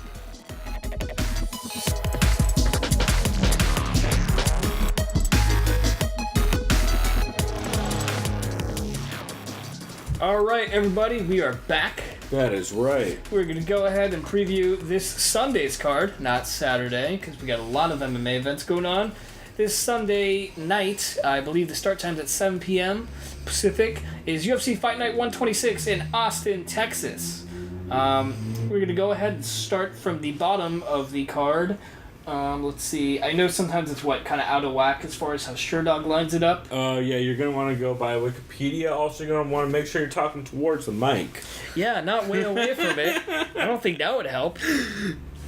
So, let's see. Let's go ahead and start with the first fight of the night. We got Oscar Pichota, Pichota, I believe. Oscar Pichota versus Tim Williams. Oscar, how do you say his nickname? Imadlo? Yeah, that actually sounds better than what I was He's from Donsk, Poland. And we got Tim, the South Jersey straight. I kind of like that nickname. It's a little interesting. It's pretty solid. He does kind of look like a scary-looking motherfucker. Kind of looks like Slender Man. Ooh, yeah, okay, I could see that. Yeah, coming out of CFFC also. Right on. 63, the one right before we went to. This is, by the way, a middleweight bout. The South Jersey Strangler, Tim Williams, fights out of Team Balance, out of Millville, New Jersey. His last fight, like you just mentioned, was at a CFFC 63, the one that we before us. This was in February of last year, 2017. He won a unanimous decision against Jay Silva. So he's actually on a nice 5-fight win. He's on a 5-fight win streak right now. Is that the Anthony Smith, like Lionheart Anthony Smith, or is that a different Anthony Smith? If you open that, go ahead and find out. Yes, it is. Yeah, it is Lionheart Smith. Wow. Like so he has 2 losses to Anthony Smith. Okay. Back to back, which is kind of weird. Go back to his one by submission via inverted triangle and one via TKO in the first.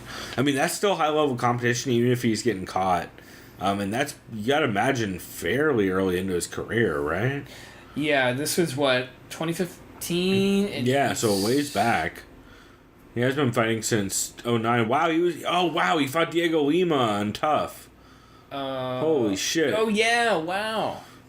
He lost. And he also fought Bojan Veličević.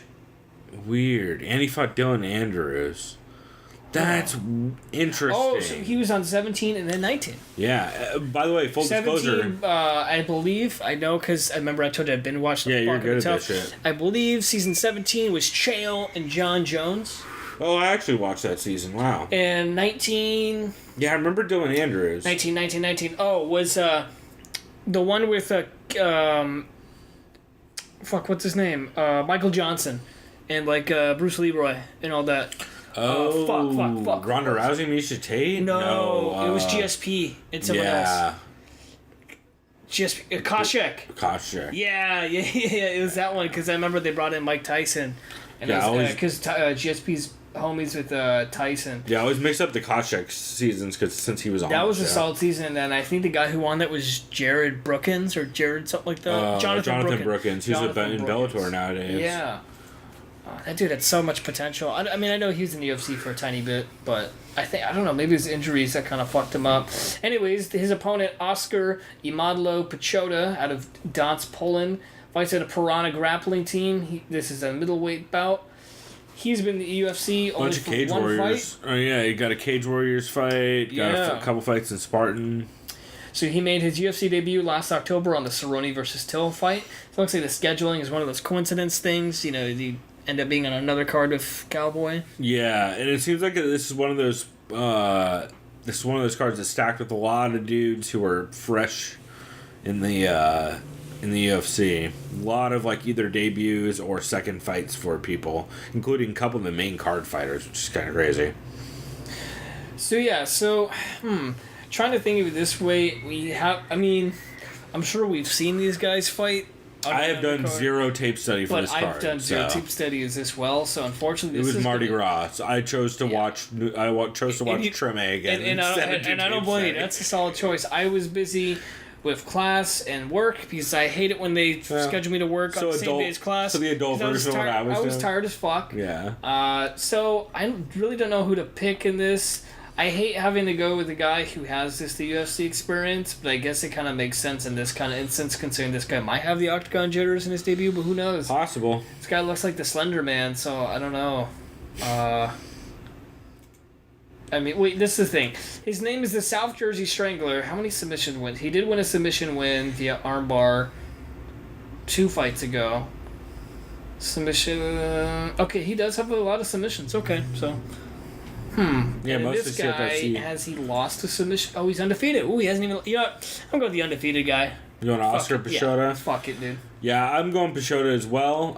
Mostly, yeah, like you said, for big show experience. And also, I'm hesitant to go with Tim. Just... I don't know. Not confident either way. I've done almost zero tape study. This is off of the little bit I remember about these dudes, but yeah, I'm going Pichota pretty handedly. And then the next fight we got up is oh boy, this is what I like to call free points on Mag War if you do fantasy. So we got Joshua, the People's Warrior Berkman, aka Joshua. I didn't know this guy was still fighting, according to Eugene S. Robinson and Kid Nate. They're like, wow, this guy didn't know he was alive either. I think that's what they might have said. I don't think the Vivisection said that because I don't think it was definitely Care Don't Care, and it was the exact quote I believe was, he's not in the Mist or Lost Battalion. He's full Major Tom right now, just in space, and no one knows he's there. Yep, that was amazing. I love that reference they made. So we got Joshua. Eugene's real good with the references. We got Joshua, I retired once and came back, Berkman, versus Alex the Great White Morono. I don't know. He's this is a welterweight bout. Yep, Gracie Baja. Alex Morono is fighting at a Gracie Baja Woodlands. A local guy, Houston, Texas. What was his last fight? Last September on the OSP versus Okami, which that fight never should have happened. He lost a split decision to Kaita Nakamura's fight. I don't know. It's a Japanese guy. Nakamura lost split decision. Other than that, looks like he's had... So this will be his 5th total fight in the UFC. He went to overturned a no contest Nico Price. Click on the Wikipedia for that. Do you remember what it was? For the no contest? For Nico Price, yeah. If you click on... this guy's name, Morono? Yeah, Morono. I want to say it was a no contest because of weed. Yes. Yep, I was thinking it was weed too. It is weed. It is weed because Price popped, right? Yeah, Price popped. Weed. Okay. Yeah, because Price won that fight, right? I think he knocked him the fuck out. Yeah, or stopped between rounds or something. Yeah. After that, or before that, he had a win over James Muntasiri. James Muntasiri. Yeah, he's got some names on his. He beat Kyle. On his record. Okay. Let's go ahead and look at real quick at Josh Berkman. God, you forget he's been around for so long. Josh Berkman's been around for a good while. Josh Berkman's fought some fucking killers though. When you look at that list, he's lost last 4 in a row. His last fight, he got knocked out by Drew Dober last July. UFC 214. Oh Jesus! Before that, he got submitted north-south choke by Michel Praceres, who is... Was that at welterweight? Because he's going up to welterweight, so that's odd. He lost to Zach Otto via split decision. Lost to Paul... Oh, he used to fight at lightweight. Okay, that's why. Wow. Well, he's always kind of gone back and forth. Actually, he is going back and forth. Yeah. Patrick Gauthier stun gun. Okay, so he flip flops like Cowboy. Yeah. 155, 170. Okay, yeah, he does have that frame. And also, I wonder. Yeah, basically, but how long has he been fighting? Wow, a long time. Jesus Christ! He fought Jeremy Horn. He fought Matt Harwich in 2004. Oh, if you want some names, Jeremy Horn. He had a loss to in 2005. Sam John Morgan, Fitch. Drew Fickett, Josh Neer, Cotto Parisian, bro. Mike Swick. Fucking Pete Drago. Yep, Drago. Yeah. Jordan Meehan. Oh, shit. Yeah, this guy's... Gerald Harris. Dude, Steve Carl from ATT. Aaron Simpson. Yeah. Tyler Stinson. There's some fucking names on that list, man. Victor Lombard. That's crazy. And what's even crazier is his last win was over KJ Noons in 2016. Who is sanctioning KJ Noons in 2016? Jesus Christ, athletic commissions. Just zero fucks. Also, that's Wonderboy Thompson versus Johnny Hendricks. I was in New Orleans when I watched that card, actually. Yeah, you were Trevor, right? Yep. Me and him watched it in a random Irish bar in New Orleans, right off Bourbon. Fuck yeah. Good times. So, I think we're both going to agree. We are going with Alex the Great White Morono in this fight. Yep. Sorry, not sorry to Josh Berkman. It was cool when you retired. Yeah. I guess if you have this fight still in you, a la Brett Favre did for a little bit in football, hey man, good on you. Come back, show people you feel like you could still win. Yeah, and I'm probably going via KO, probably like TKO more likely. Although that's a weird distinction to make. But yeah, I'm leaning that direction. If not, it's going to be like a really, really, really lopsided decision where Berkman... I'd love to see Berkman look good in that fight. I just don't see a way that it happens at this point. And then next up, we have two familiar faces. We got Sarah Morris versus Lucy Pudilova. Sarah Cheesecake Morris, the Canadian from Kelowna, British Columbia, Jesus Canada. Christ, they pulled Brandon Davis from like way down on that card. I know, yeah. I had to do a little double take real quick. You would think they would do... I guess they wanted to leave the Jared Gordon fight at the top of the... Yeah. Weird. Anyway, this is a fun fight, though. So we got Sarah Morris. I believe her bread and butter is grappling, right? Yeah, wrestler. We saw her live down here in San Diego. That's right. I know Pudilova is a boxer, if I recall correctly. She's a high-volume output boxer. Check boxer.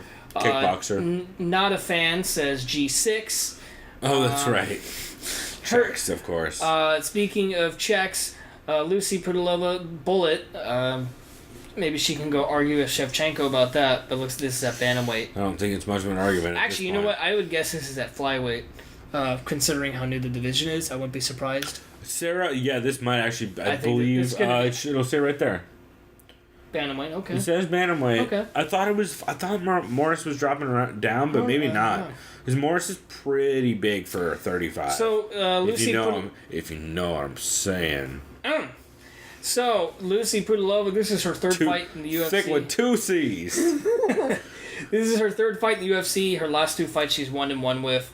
She won her last fight against Ji Yeon Kim, who just won a fight against... Somebody legit. Ashley Yoder? Something like that? Justin Kish. Poopy Pants. That's not nice. I know. I always mix up the two of them. Sorry, Justin Kish. You can murder me later. Justin Kish is also like one of the nicest people, it seems like. So that's an impressive win in hindsight. For sure. Ji Yeon Kim is legit. You got Sarah Morris, who won. Oh, yeah, that was that 6 submission against Ashley Evans-Smith. Yep. And she went to a decision against Jessica Andrade. Yep. And then we saw her fight. Was it did we see the Andrade fight?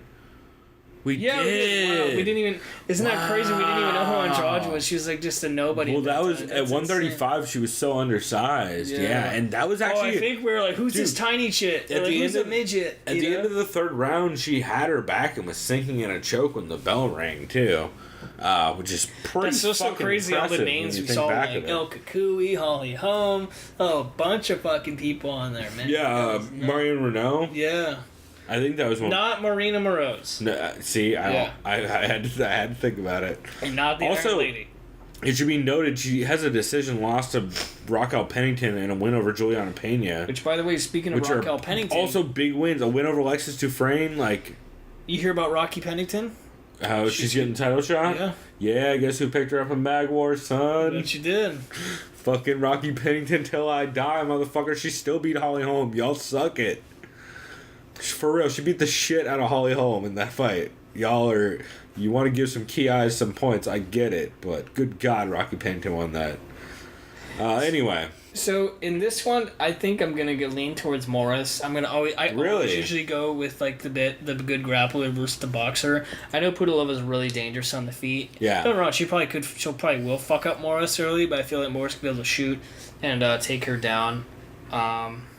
But then again, I don't know. This chick has some submission wins too, but I don't know. That was in Clash of the Titans, and then something called MMA Imatra. Yeah, some like weird fucking. I don't want to dog like and shit on other organization promotions, but this fight. Hold on, scroll down.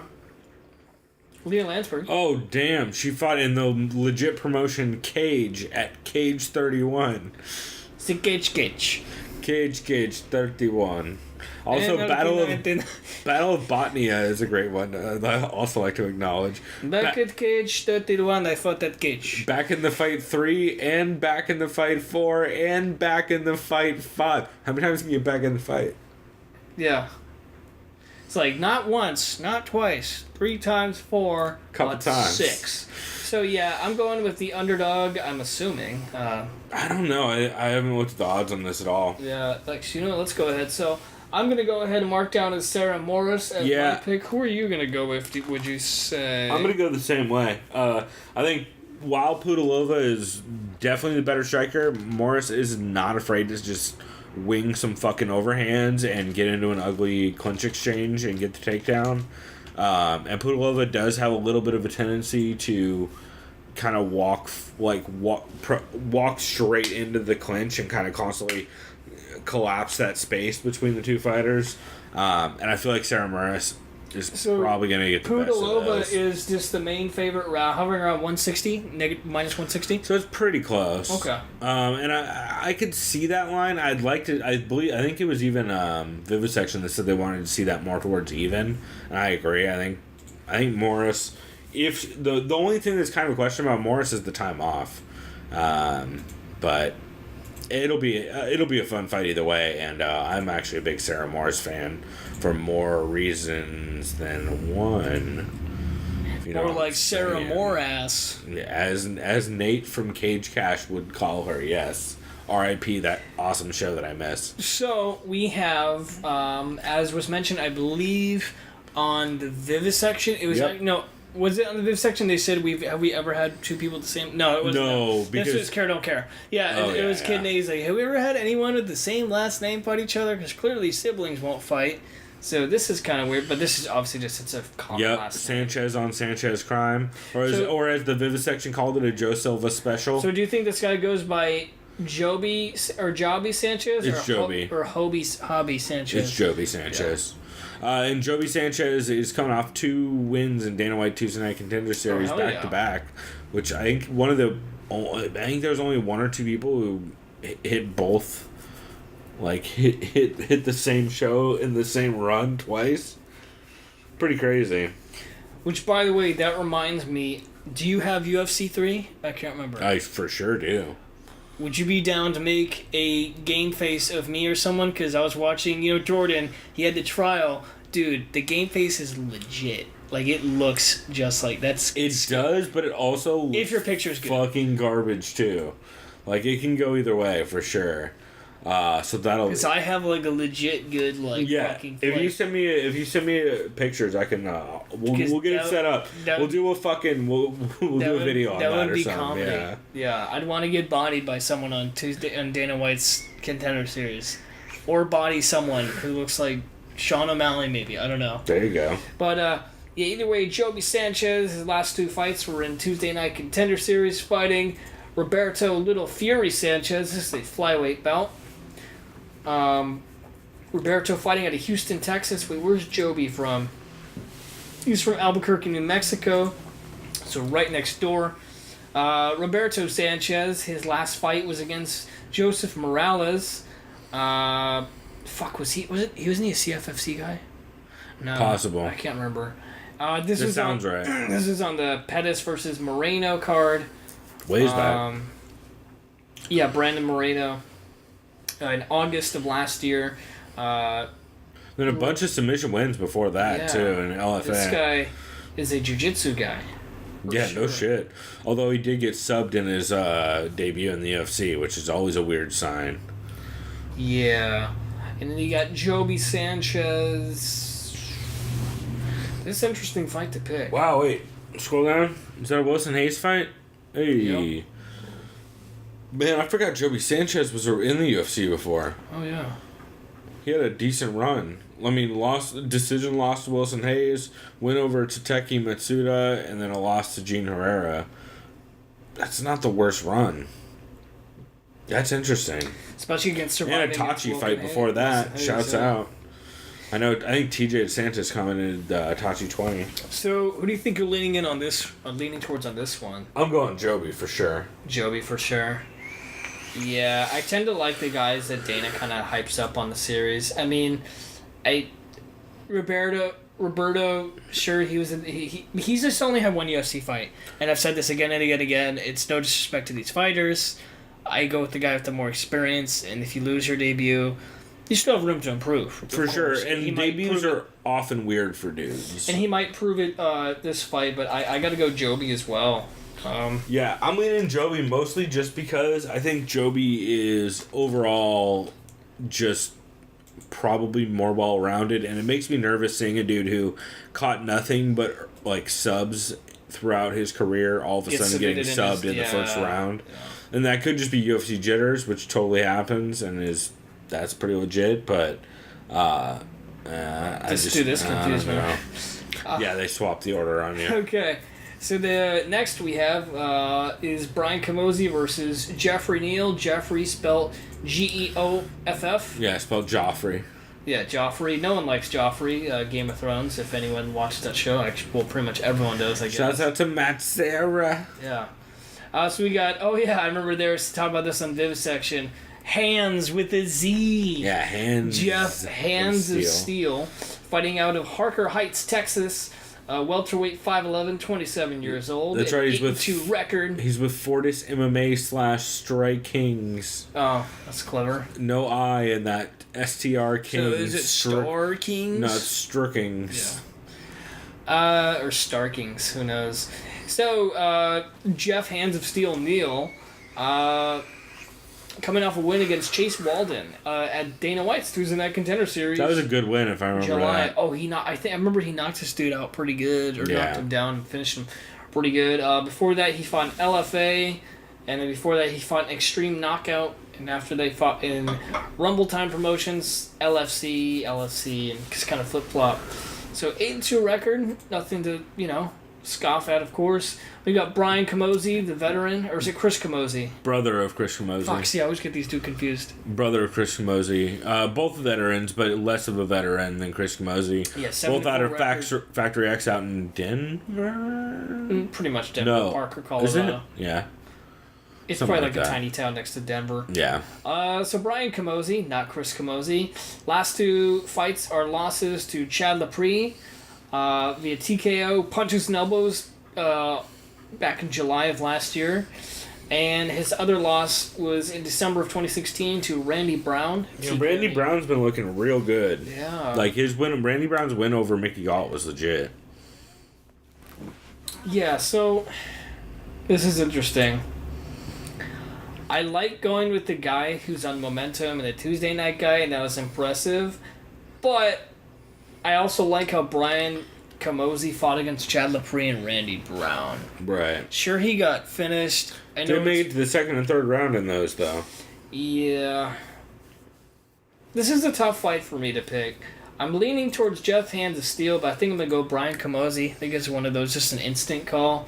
I like how he's able to kind of hang tough with the two veteran guys in Brown and Lepre versus, Neal. No disrespect to Neal, and I wouldn't be surprised if he takes this fight. This is just one of those picks for me where I'm just going with you fight against better. It'd be like it's like the equivalent of my last two losses in the NFL playoffs were to the Patriots, to like the Steelers, right? Right now I'm going up against the up and coming Jaguars who just you know what I mean, right? Yeah, so yeah. I love Chris Camozzi. I should full disclosure. He's fucking great. He's a super nice dude on the UG who I've talked to a bunch, especially during the Ninja. If you go back and look up the fucking Ninja thread on the UG, where these dumbass fat kids were calling themselves ninjas trying to fight. You told me about that, and you actually showed me a picture of one of them dressed up as one, Shouts out to Phil Elmore. That was really distressing. Fucking Ron Collins and all those idiots who should all... Wait. Wasn't there literally a guy dressed up like a ninja garb, and he's like, this one nunchucks? Oh, yeah. I swear to God, there's more than one of those. There's really a lot of them. It was a fucked up thread. But Chris Camozzi was the one that kept trying to encourage him to come fight at his gym. at Factory X. So I'm a big Chris Camozzi fan. Cool dude. I like Brian Camozzi too. However, unfortunately, I'm gonna have to go with Jeff on this one. I don't have any real reason other than sometimes you don't need a reason. I mean, shit. Just I think Jeff is explosive and athletic, and Camozzi coming off 2 finishes where he got clipped. It seems like kind of a tough matchup, but yeah, I like seeing him get the win though. So next up, we have a lightweight bout against Jared Flash Gordon, facing off against Carlos Diego Ferreira. Yeah, Ferreira. Ferreira is 12-2 in his MMA career, even though technically that could be against taxi cab drivers. And you got Jared Gordon, who is 14-1 in his MMA career. Jared Gordon fights out of Queens, New York. Trains at Renzo Gracie Jiu-Jitsu. Isn't that where Matt Serra trains his jiu-jitsu? Yeah, Renzo Gracie. That's right. Yeah. He's with Renzo. Well, even I know Matt obviously has his own MMA. He teaches MMA, but I think Renzo's his master. Yeah. Renzo was the same dude. Mickey trained under a lot of guys. Yeah, if you're in the tri-state area, Philly, Jersey, New York, it's all. Renzo's the place. Yeah. So let's go ahead and look at Jared Flash Gordon. He is on a nice 5-fight win streak. This is his 3rd fight in the UFC. His last 2 fights in the UFC, he had a win over Hakron Diaz via unanimous decision. Before that, he had a victory over Michael Quinones, or maybe it's Michelle Quinones. I'll find out at some point.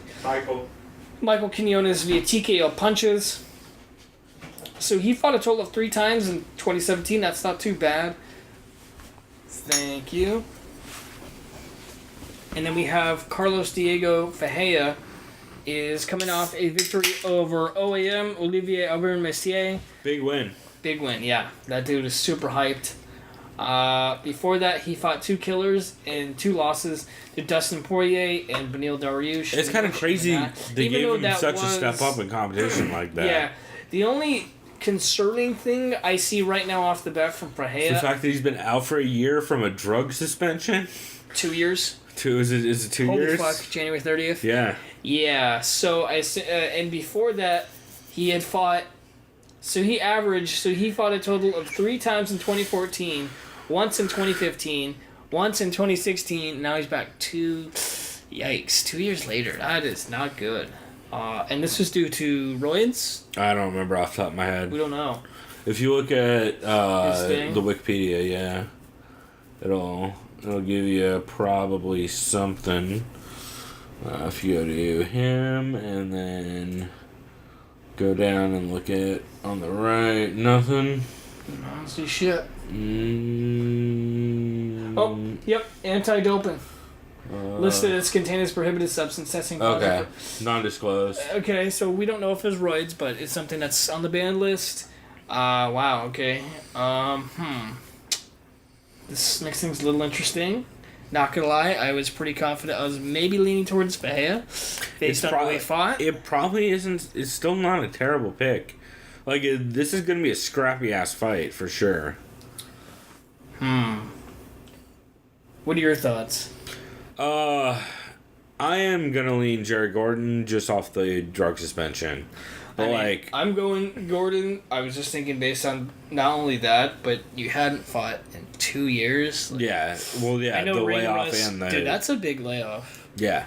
And that on top of a drug suspension is like, I have trouble picking anyone who's coming back from a drug suspension because I don't know what they're going to look like. Like, they may very well look like a homeboy who just got deaded the other weekend that I made mad points from. Trinaldo?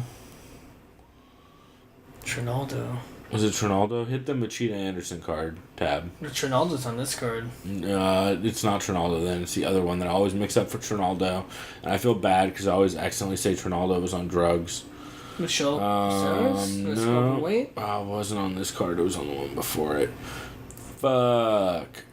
It was somebody just got bodied recently. No, it's like a couple cards ago. I'll look it up later, but yeah, either way, we'll see what kind of Ferreira shows up. Should be an interesting fight either way. It'll probably be a very close fight. Up next, we got... It's the dude who lost to the homie that trains with fucking Habib. Islam? Yeah, Islam Makhachev. He lost to Islam? Yeah, whoever just got killed by Islam Makhachev is who I was talking about. Wait, hold on. Let's see. Islam... Do you think that he has a Wikipedia page? No disrespect I'm to sure. Islam. Yes, he does. Yes, fuck yeah. Who was it? Islam Makhachev. Let's go, real quick. Just recently killed Gleison Tibau. Okay. The other old-looking Brazilian guy. Yep. They don't look that different. So, next up, we have one of the most hyped prospects. I guess he's still a prospect. Super Sage Northcutt. Wow, holy fuck, he's only still 21 years old. Versus Tibau Goudy. Goudy? Yeah, I think it's Goody, but... Goody? Yeah, he's French. I'll just call him GT. Last we saw Sage Northcutt, who's still only 21. We mentioned this before, he is now at Team Alpha Male. I believe we mentioned it before. Yep. Looked really good in his last fight. Yeah, I think he utilized his wrestling in his takedown defense. For sure. Too, against Michael Quinones. That was his game improved a crazy amount. I think he connected a lot of shots. He just looked like the best Sage Northcutt ever. Yeah. He looked real good. GT, Tibau Goudy. Fuck. GT. Sure. You might be right. It might be Goody. I don't know. I think some people say Goody. I'm just calling him GT. So GT, his last 4 fights. I think you're right. It is Goody. He's 1-3. His last fight was a win over Andrew Holbrook via TKO punches. You know, I'm pretty sure it's Goatsy actually. Goaty.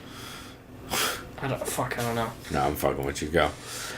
He also had 3 losses in a row. He snapped to lose. He lost to That's Chad a Lepre. rough lineup for those last two. Yeah, Olivier Aubin-Mercier and Timu. Wow. When you lose to Timu Pakulin, how do you then get OAM and Chad Lepre's back to back?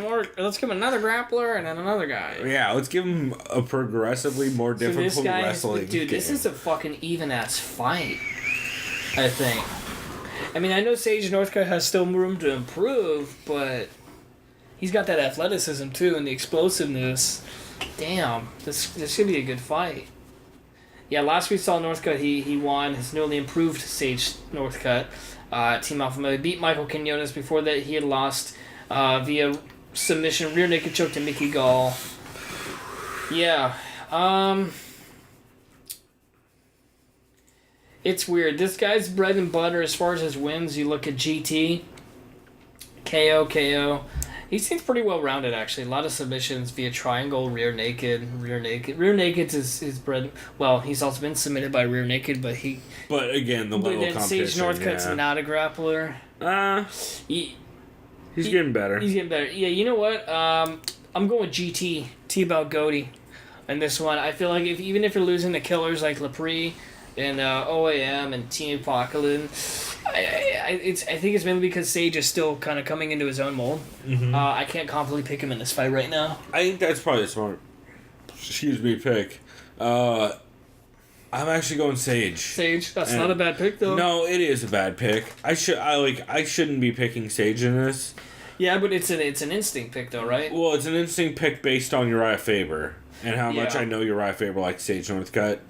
In game plan. And, I heard Sage in a couple interviews mention shit like, oh, Mr. Faber's been teaching me about how to counter takedowns with not just, stopping them, but also with chokes and things like that. I was going to say, yeah, I was like, if he's learning the fucking... It's dangerous. Yeah. It's dangerous in both ways, though. It's also dangerous in the way that fucking Sage could easily just jump guard on a guillotine and end up on his back for an entire round. So, I don't know. I like what that team is doing with his game, so I'm going to lean that way, but very little faith in your boy Sage. Up next, we have a featherweight bout. Let me double check. Does this say featherweight? It does. Brandon Killer B Davis from fighting out of Starkville, Mississippi, and fighting out of Allen Belcher MMA Club, 8-3 record, going up against Steven Ocho Peterson, fighting out of Plano, Texas, in Octagon MMA, who is going up in weight, it looks like. At least according to SureDog, this guy is fighting a bantamweight. So, let's go ahead and talk about Brandon. Oh, interesting. He fought with Andrew Higo back in the day. Let's go ahead and talk about Steven Ocho Peterson. This is his UFC debut. So his last fight was in LFA 28. He had a victory against Dustin Winter, December of last year. Before that, he actually fought on Dana White's Tuesday Night Contender Series in August of last year against Benito Lopez. It was a loss via split decision. Other than that, he looks like he's been in LFA and LFC for his entire fighting career. It looks like he's an Extreme Knockout. Yeah, it looks like LFC is his home and XKO. XKO. Yeah, there you go. He does have a win or a loss if you scroll up. Wait, what's Bellator? Is that just Bellator? Yeah, that's Bellator. That's just Bellator. Yeah, that's old school Bellator. That's like tournament Bellator. 2010. It's like back when Bellator was like this guy started young. Seasonal tournament. He was only 20. Okay. Yeah, something like that. So he does have a interesting. I believe if you scroll down, I think it's a decision. Yeah, decision loss to Leandro Higo, who's fighting for the belt right now in Bellator, which is interesting. If you have a bantamweight belt, that's not a bad thing. Brandon Killer B Davis. I'll admit I have not heard of this guy. I know I've seen him fight, clearly because he lost to Kyle Bochniak. Bochniak. No, you might be right. See, all these fucking Polish pronunciations. We almost have to have like phonetics in front of us or some shit. Kyle, I'll just say Bochniak because it's easier to say. Lost to Kyle Bochniak via decision at UFC 220, so just last January 20th. Before that was his UFC debut. Oh, these guys are both veterans of Dana White's Tuesday Night Contenders. I have a feeling this could be a very close fight. This card is This could be a very close fight, actually. Yeah. I know Stephen Ocho Peterson might have a disadvantage because he's going up in weight.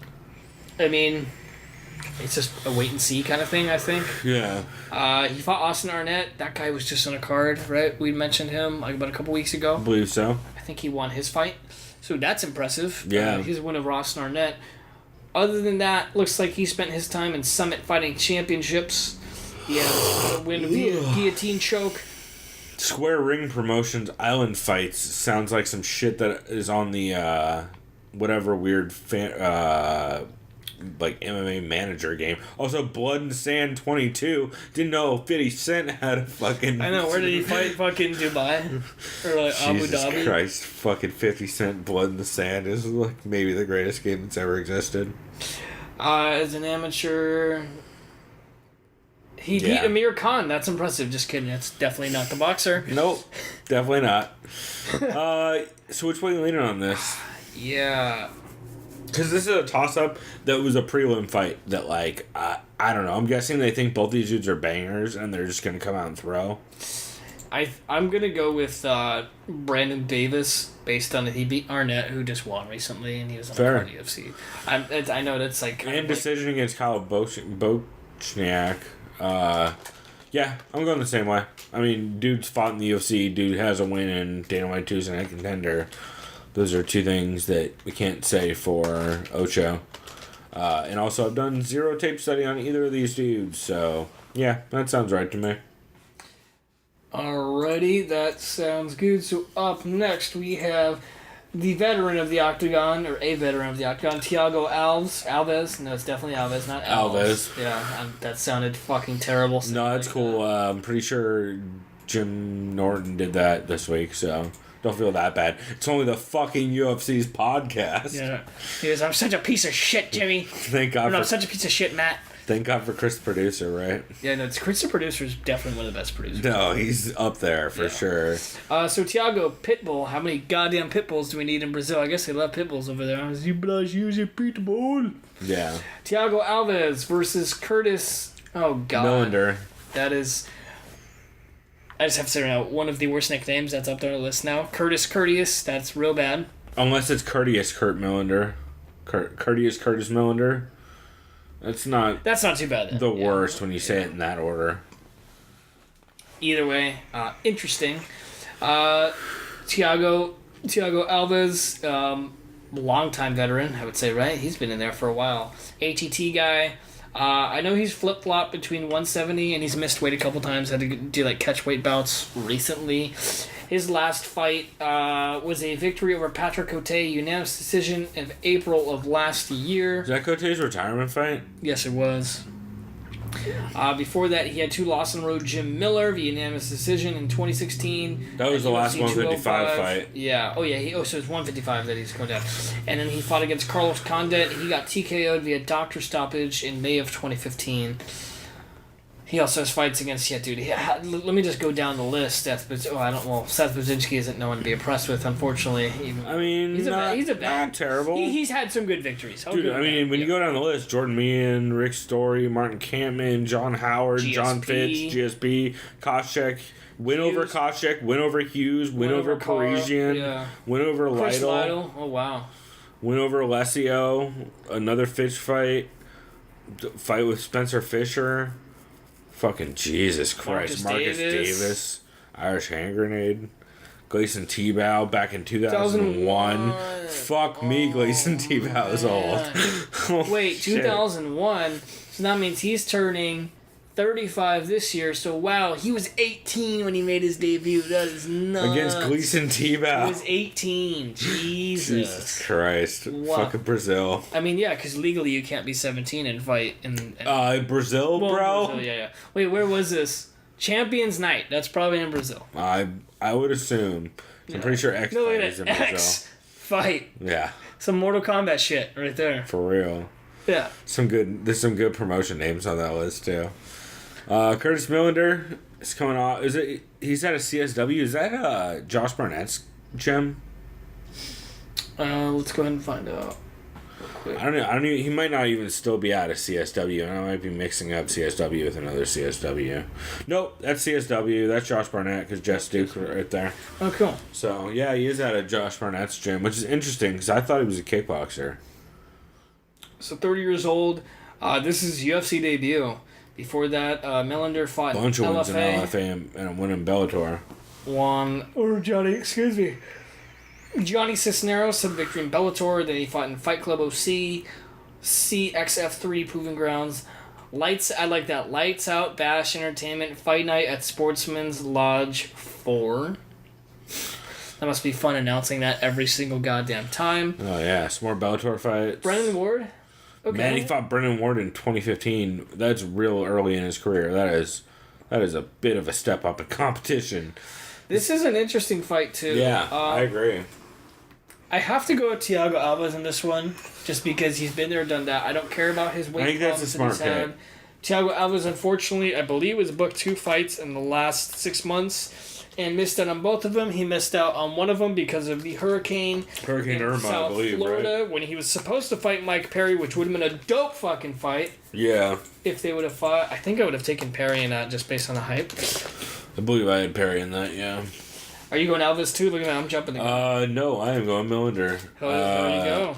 He's on a run, and I don't know where Alves is at right now. He looked good against Patrick Cote, but it's a hard scale to kind of reference. Yeah, 2 head kicks in a row, so Alves is going to have to And watch this dude's coming out banging with dudes, which could go one of 2 ways. I don't have any faith in where Alves is at this point. And a dude on a run like this, I'm willing to gamble on him with it. And I like these next 3 fights. Yeah, this is solid. This is one of my most anticipated fights on the entire card. We got James the Texecutioner Vick fighting out of Mineral Wells, Texas. He's from Fort Worth. He is the biggest lightweight in the UFC, I believe. Fucking 6'3". How do you make weight? And versus Francisco Masaranduba. Old man faced Trinaldo. That's right. Fighting out of Brasilia, the Federal District Brazil. Out of Evolução Tai. Yep, Evolução Tai. So let's go ahead and look at Francisco Trinaldo first. His last fight was a unanimous decision over God damn, that record's real good looking. Yeah. His other fight is back in March, a loss to Kevin Lee. He got submitted by Kevin Lee. That was kind of Kevin Lee showing he's for real. Yep. Very impressive. No shame in losing to Kevin Lee now. First of 2 2017 subs by Kevin Lee. Listen to this, everyone. His other fight win streak he had, he had a win over Paul Felder via TKO. Oh, that's when he cut his eyebrow open. Yep. So it could have been different. We don't know. Yeah, it was a... We don't know. He had a decision unanimous victory over Nancy Medeiros in May of 2016. He beat Ross Pearson in January 2016, unanimous decision. He TKO'd Chad Lepre. He split decision Norman Park. Yeah, man. Went over Leandro Silva, lost to Michael Chiesa via decision. Piotr Hallman. How long is... Yeah, he's been fighting Gleason Tebow in 2012. Gleason Tebow just fought everybody. Dude, where did he fight Yuri Alcantara? Jungle fight? That must have been at featherweight, by the way. There's no way that's a bantam. Unless he was tiny. Nah, that must have been at featherweight. Yeah, it could have been 55. 55, yeah, maybe Yuri Alcantara was kind of big. Then you got James the Executioner Vick. I think he's one of the more underrated, underappreciated lightweights in the entire UFC. You think so as well? What did we see James Vick do last time? Well, he murdered Joe Duffy, who was almost a 2.5-1 underdog. In the last second of the second round. Yeah, that was a walk-off victory. Before that, he murdered Marco Polo Reyes, who had murdered Maestro Kim. Yep. And before that, he submitted Abel Trujillo. So and before that, his only loss, his only loss ever in the UFC is to Beneil Dariush. He got knocked out. His only loss in his professional career. So this guy is 12-1. If you think about it, people who are 12-1 in their division and have been doing well in the division should almost be getting title shots. Especially when they're coming off not only TKOs but subs and like. Their only he decisions. Subbed Jake Matthews. Yeah, his decisions are like. He subbed Ramsey Nijam, who's a who's a decent wrestler. I shouldn't say great. He's a good wrestler. Yeah. Yeah, man. He did lose. He did lose. That is right. He lost them tough in the semifinals. And Chiesa's been ducking him ever since. I think he'd beat Chiesa now. I like him in that fight. I'll say this right now. I think I'm. It's a good fight. I think I'm going Vic, man. I think this dude's hungry. Yeah, it's an upset. I know. The good pick is Trinaldo, just based on who he's fought. Like, don't get me wrong. Like, my brain would pick Trinaldo, but I believe Vic's hype, man. If he wins this fight, he's getting a top 6 guy, top 7 guy. And I think he's going to be hungry. It's in Texas. He's going to be ready. He's got a massive height advantage. 5'8" or 6'3". Christ. Yeah, I agree with everything you're saying, and I am, despite smart money, I'm going with Vic too.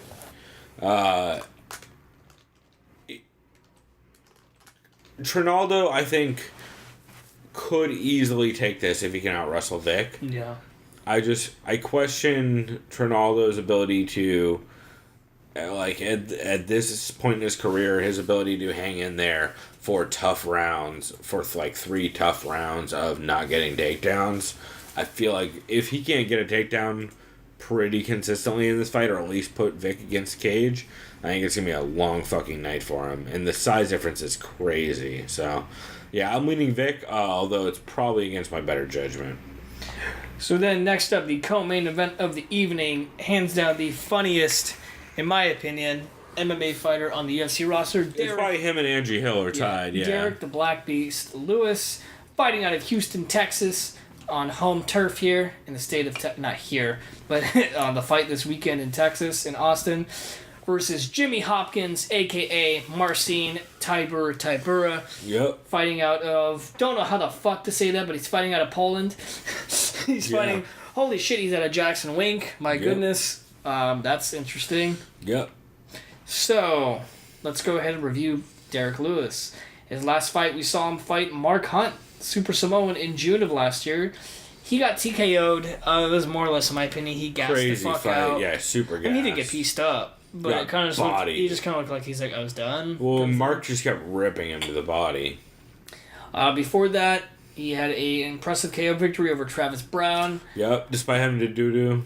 Having to go boom boom during the fight. That must have been very uncomfortable. He had a TKO victory over Shamil Abdurakhimov. Yeah, where he ended up on top and pounded him out after like a tough round or two. He had a split decision win over Roy Nelson. Yeah, which could have gone either way, probably. Yeah, because it's getting taken down 7 times. He had a win over Gabriel Gonzaga, and then so... Jesus Christ, Gabriel Gonzaga was fighting in 2016. Wow, wait, Derek Lewis got knocked out by Matt Mitrione? Dude, I gotta go rewatch that. That sounds weird. Remember that sounds interesting. I remember the Sean Jordan one. That's even crazier. Because Sean Jordan, who's like 5'10", hits him with a hook kick and fucking punches. 6 foot? That's a lie. Yeah, it's gonna be. He is not 6 foot. Because how tall is Derek Lewis? 6'3". I mean, even still, but he's not 6 foot. Just like either. you notice how they listed Yoel at 6 foot.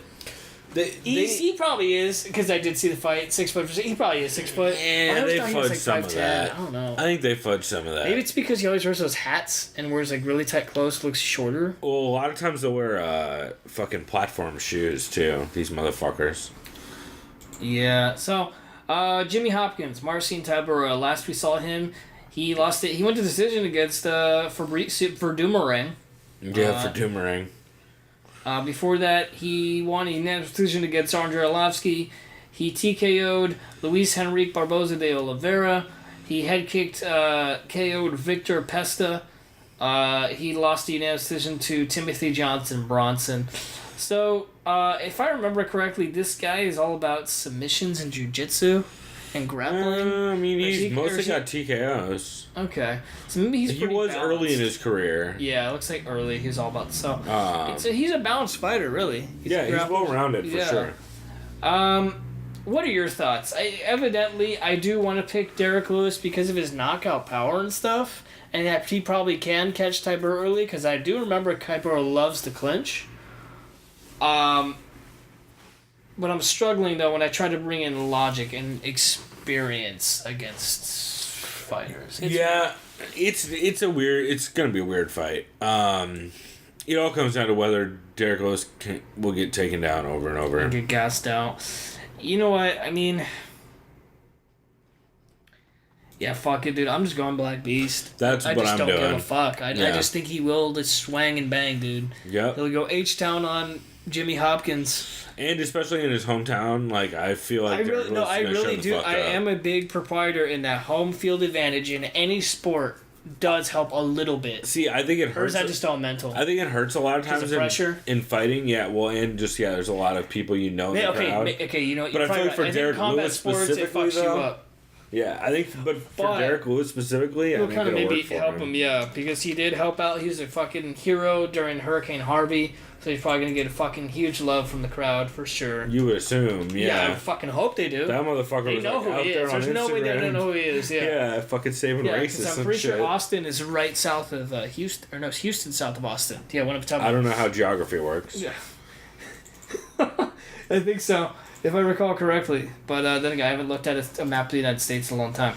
So, our main event of the evening, Donald Cowboy Cerrone, the real cowboy, versus Yancy Medeiros. That's right, he won the title of cowboy. Who just beat Gaucho Cowboy, Brazilian cowboy. Yeah, they both have now. Which was arguably fight of the year last year. Holy fuck. So good. It was real close.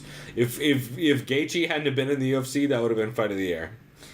Yeah, so let's go ahead and review Yancy Medeiros real quick. Yancy Medeiros, nicknamed The Kid. He's 30 years old, 5'10". He's a welterweight, fighting out of Makaha, Hawaii. Saying that wrong for sure. Team out of... Don't worry, they're probably saying it wrong too. Team Hakalua.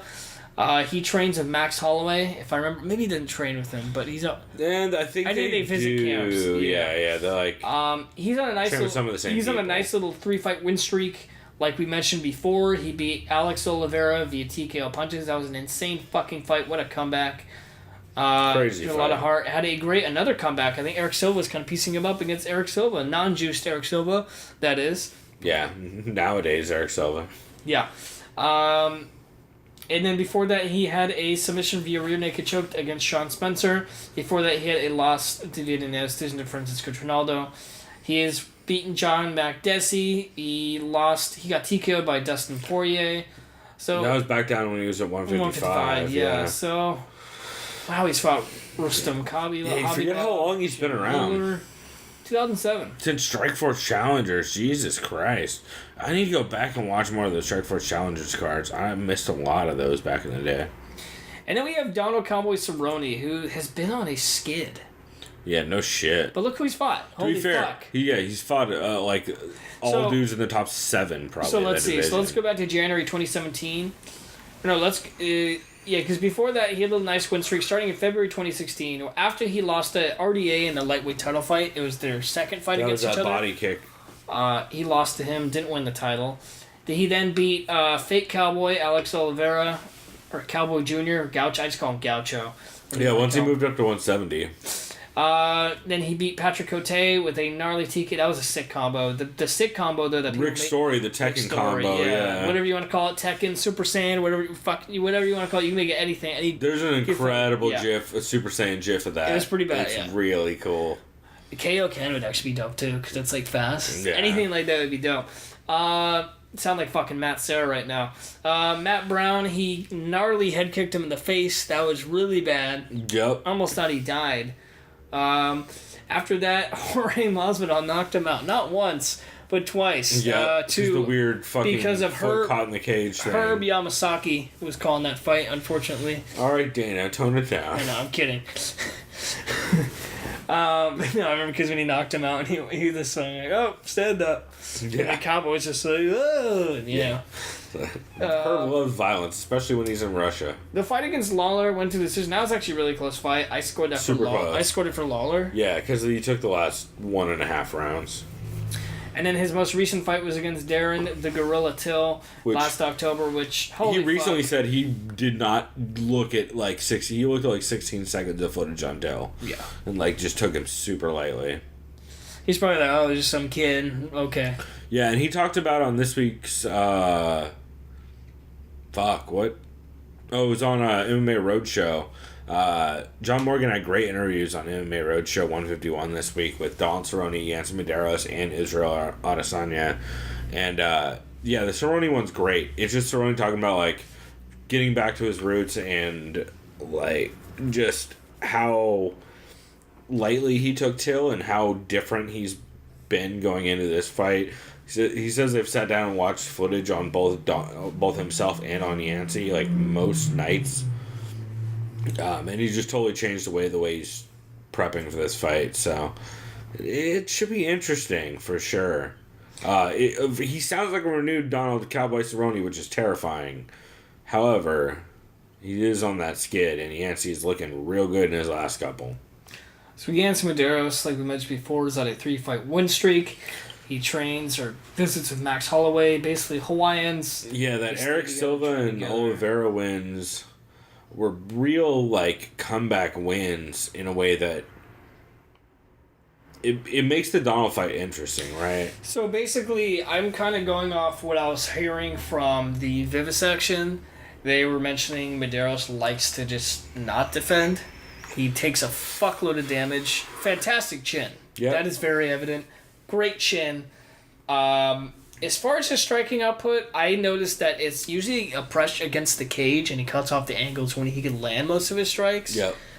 When it's not that, when it's in the center of the octagon, it's just kind of like looping punches, if I remember right. I think he likes to go to the body, too. Yeah, he is good at going to the body, for sure, which will be interesting against Cowboy, and this is the thing. Right now, if I were to pick, part of me would lean towards Cowboy, because he is a very good volume striker and is very quick. Right. Fuck, man. I do like Medeiros' chin. But I don't know. This is a weird fight. Well, you have Cowboy in fantasy, right? Yeah, but I also try to be unbiased with the picks, as far as like who I actually think would win. True. Because this is the picks. Like if I had anyone in fantasy, that means either I'm going to go 50-50 every time or win none of them. So true. Yeah. I mean, and I go, And I already go 50-50 anyway, being unbiased, so who am I kidding? Right. Yeah. But to be fair, I got lucky with But then again, if you really think about it, a fight is actually 50-50. Pretty much no matter who is fighting. Tell that to fucking Yana Kunitskaya, bro. But you know what I mean, though. Right? Yeah, technically it's a 50-50 shot. Either win or you don't. Tell that to fucking Priscilla Cachoeira. Yeah, so it's a Mario. Yeah. Alright, yeah, fuck, man, I don't... You know what? Yeah, you know what? Fuck it. I'm going Cowboy. You know why? Just based on his fight against Robbie, I've seen Yancy fight. I don't want to say he doesn't punch hard. Obviously, they're fighters. He hits hard as shit. He hits hard as shit. So does Robbie. Yeah.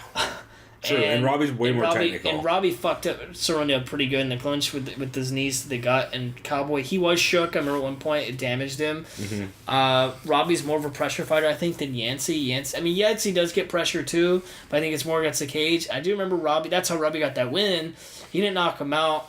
I don't know if anyone's getting... Well, this is a 5-round fight. Fuck. Yeah, it is 5. I don't know. Yeah, you know what? But so Donald also did say this week he's working real hard on his cardio. Which does make me, like... That is a good sign for Donald, because he does not work cardio. I'll go ahead and tell you ahead of time. I'm picking Yancey. I have Yancey in fantasy. I think Yancey throws bolos and will catch Cowboy to the liver at some point during this fight. However, I would not be surprised if Donald Cerrone came out looking on fire and was just like throwing sharp straight punches and countering a lot of Yancey's I'll tell you this bullshit. right now. I want to pick Medeiros, and I'm sure he could definitely win 100% just based on the style matchup. I'll just go ahead and do the fantasy homer pick and do Cowboy. There we go. We'll make it more fun anyway. Yeah. This is the whole me versus you thing, head to head. There we fantasy, go. So I guess we got to bet on this fight now, huh? I guess so. What's loser gonna have to drink next week? Because booze bets are always the funnest. What's the fight card next week? This one's on Sunday too. I keep forgetting. Next week is here. If you hover over Fight Finder and go to full calendar, or go UFC fights actually. Oh, it looks like it's Oh, that's right. I forgot. Sherrod's broken. Right. Orlando. Yeah. So fucking Angie Hill, Jeremy Stevens, bunch of Alliance people. Or maybe just those two. I thought there was one more. Yeah. That's a fun card. What is it? Almaraz, Ramirez, Eric Shelton, Alex Perez, Hani Yahya, Russell Doan, Sam Alvey's on there. Yeah, Sam Alvey's moving up 205 on that card. OAM, yeah. On there. Alan Joban, Ben Saunders. Ooh, that's a good fight. 10th Planet on 10th Planet Crown. Marina Moreau's not Mary Renault is on there. She's fighting Angela Hill, actually. So you're going to fuck that up a lot. Probably Conor Mary Renault against Angie Hill. No, I know that one. Yeah. But, it should be a fun card, though. This is a double whammy. Look who's on that card, too. So maybe you will get fucked up this time. Just kidding. Oh no, Marion Renault and Marina Moreau's on the same card. That's amazing, actually. Maybe this will finally fix the problem. No, actually, this will just fix it. If any. Ooh, Henan Morao is back. He's fighting Brian Boom Kelleher. That should be kind of interesting. That'll be interesting for sure. Yeah, and then the main card. Wow, the main card's just not even loading. That's fucking cool. No, I mean, I think the main card is that what? Oh, here it is. Fuck yeah, Mike Perry, Max Griffin. Oh, that's right. OSP, Yulio Latifi, Jessica Andrade, Tisha Torres. Holy shit, that's a good fight. That's a good card. Amazing fight. That's a good card. And then you got Josh Emmett, Jeremy Stevens. Another great fight. Wow. That'll be a lot of fun. Two dudes who could fucking, when they hit someone, they don't fucking move. For real. That should be crazy. So we will be back next week. We'll think of a bet, if anything, before that. I have no idea. We'll do a terrible booze bet. If I see anything awful at the liquor store, I'll get that, and the loser has to drink it. That's generally how these things go. Maybe do a shot of that ghost pepper vodka that I tried. Oh, you said that was good. But it's actually kind of good, though. Yeah. And I don't like spicy shit. I'll go to like the Asian market and get something fucked up. Maybe eat like a cow brain or cow tongue? No, because eating isn't going to be fun on the podcast. It's going to be gross sounding. Yeah, we don't know how to make our stomach feel, and it could fuck up the whole podcast. I don't care about that. I care about how they have to listen to chewing sounds on the podcast, which is always bad. Yeah. But we will definitely at some point. I'll find some weird booze for us to cover for our bet. But man, yeah, this card is fun. There's a lot of skippable fights on this card, but a lot of the times, as everyone always says, like the fucking cliche, these cards are generally the ones that end up being the most fun. And I can see that. A lot of Tuesday Night Contender fighters, a lot of young dudes who are coming to try and make a name out for themselves, so should be pretty legit, but we will go ahead and wrap this one here. Chris, do you have anything specific you have coming up that you want to plug? You got any articles coming out or anything? No, but like I said before, I'm going to have something probably by the next pay-per-view. I know we've been having a lot of bullshit flying around, like with the whole... It's probably going to be something... See, because I already did an article, which was like a year and a half ago on the money fight thing. Which, by the way, that seems prescient as fuck nowadays. Yeah, right. So, I'm trying to think of something like a new angle, but unfortunately, all that's going on is just the money fight. So, if I'll try to think of something... If it's not an article, maybe I'll just think of like some sort of... I'm not sure yet. Maybe like some sort of scenario thing, or maybe like an opinion poll. Anything that someone wants to participate in, I can put on Reddit. Yeah, maybe we can get like a Reddit feedback. I'll just make a Google poll or some shit. There you go. Yeah. That sounds fun. Yeah, so we'll say something creative. Yeah. That'll be cool. So keep an eye out for that. We'll definitely tweet it out. Other than that, if you guys we're going to any people in San Diego going to any shows, any punk shows, I'll probably be there frequently because I've been taking a lot of photos at punk shows and stuff for some of my classes at State, which has been a lot of fun. That's right. You've been putting any of that stuff on your website or anything? Not my main website because I was like a school thing, but just like on Instagram. So if you follow me on Instagram or there you go. Facebook, what's your name on Instagram? Just my name, Chris Medeiros. That's it. There you go, y'all. You want to see some cool random punk photos and shit on Instagram. That's the way to do it. We will be back next week with our breakdown of that card, and then I think the week after that we might have a commentary week, which I'm pretty excited about. Oh, cool. We'll have to think about what we're doing. Just make sure no more Black Mask or that other shit that was for what was that movie, Supreme Champion? They're still trying to sell that shit for two bottles for two 750 milliliter bottles for $10, which is like if you guys want any kind of, and it comes with a necklace. If you guys want any kind of fucking necklace probably breaks when you like. Oh, it smells like the rum. It's the worst. It just all it does is you wear it and all you can do is smell the rum. It's the worst. It's the worst gift. If you really hate someone, give them that necklace. Hey, if you want to get a DUI and you haven't even been drinking, wear that necklace. Yeah. Or you just want to curse yourself. I'm pretty sure it's a curse necklace for sure. A Black Mask will definitely show up underneath your bed. Oh, no doubt about it. For sure.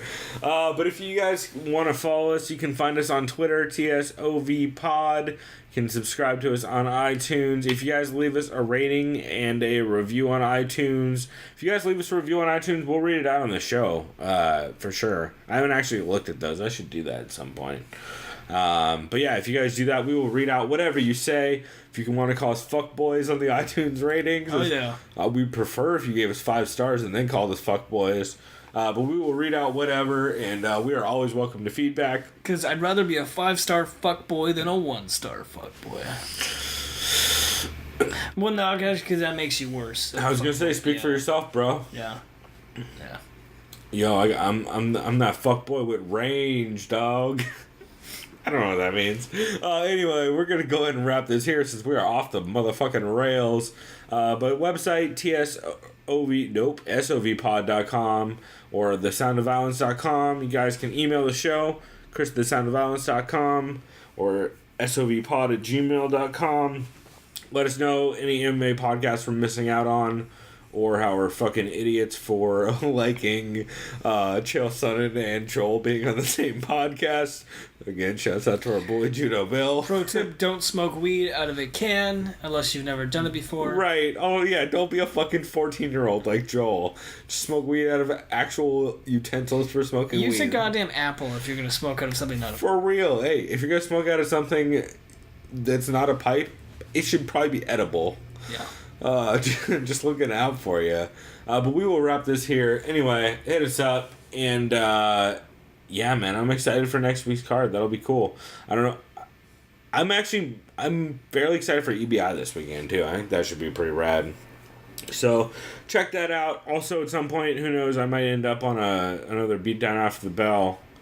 Eventually, so. Oh, and then check out. We might do it next week, or if there's not 5 weeks, we're definitely be playing some UFC 3, beating the shit out of me, or playing as me, or fucking we'll make both of us. Because I think you can have it with Game Face. You could just save 2 different people. That's how they have it. Yeah. No, I can definitely do that. So yeah, maybe we'll do. What was your name again? It was like I don't remember. It was something so goofy. You're a heavyweight fighter. For sure. And it was like... I remember being so fat. Pun. It was like a pun. Yeah. It was really bad. We'll do some terrible Chris on Chris crime here eventually on UFC 3. The sad thing is I'm either a flyweight or a bantamweight. That's it. So... Well, except that I don't think they'll let a flyweight fight a heavyweight. So we'll have to make some kind of... And they only have heavyweight fat kids. You can't be like a fat kid at like 55, so we'll unless you're like 4 feet tall. No, they won't let you do the body shape for a fat kid down there. Damn it! So see, that'd be hilarious to have like a little midget. For sure. No, yeah, a little Manny Gambarian running around. Yeah. But anyway, look for that going forward. We'll do something with that. But also, if you guys want to follow us on Twitter, we are I'm trying to put out a lot more content on there. And also on the MMA community, I started a thread. I think I talked about it last week about all the MMA podcasts I'm listening to throughout the week that I think people should be checking out. That thread's kind of lonely, y'all. We could use some more visitors to it. So check that out. And yeah, man, anything else you want to mention? That's it for me. All right. Well, shouts out to Guinness. Shouts out to Bush. And until next time, everybody, go do something decadent. We out. Bye.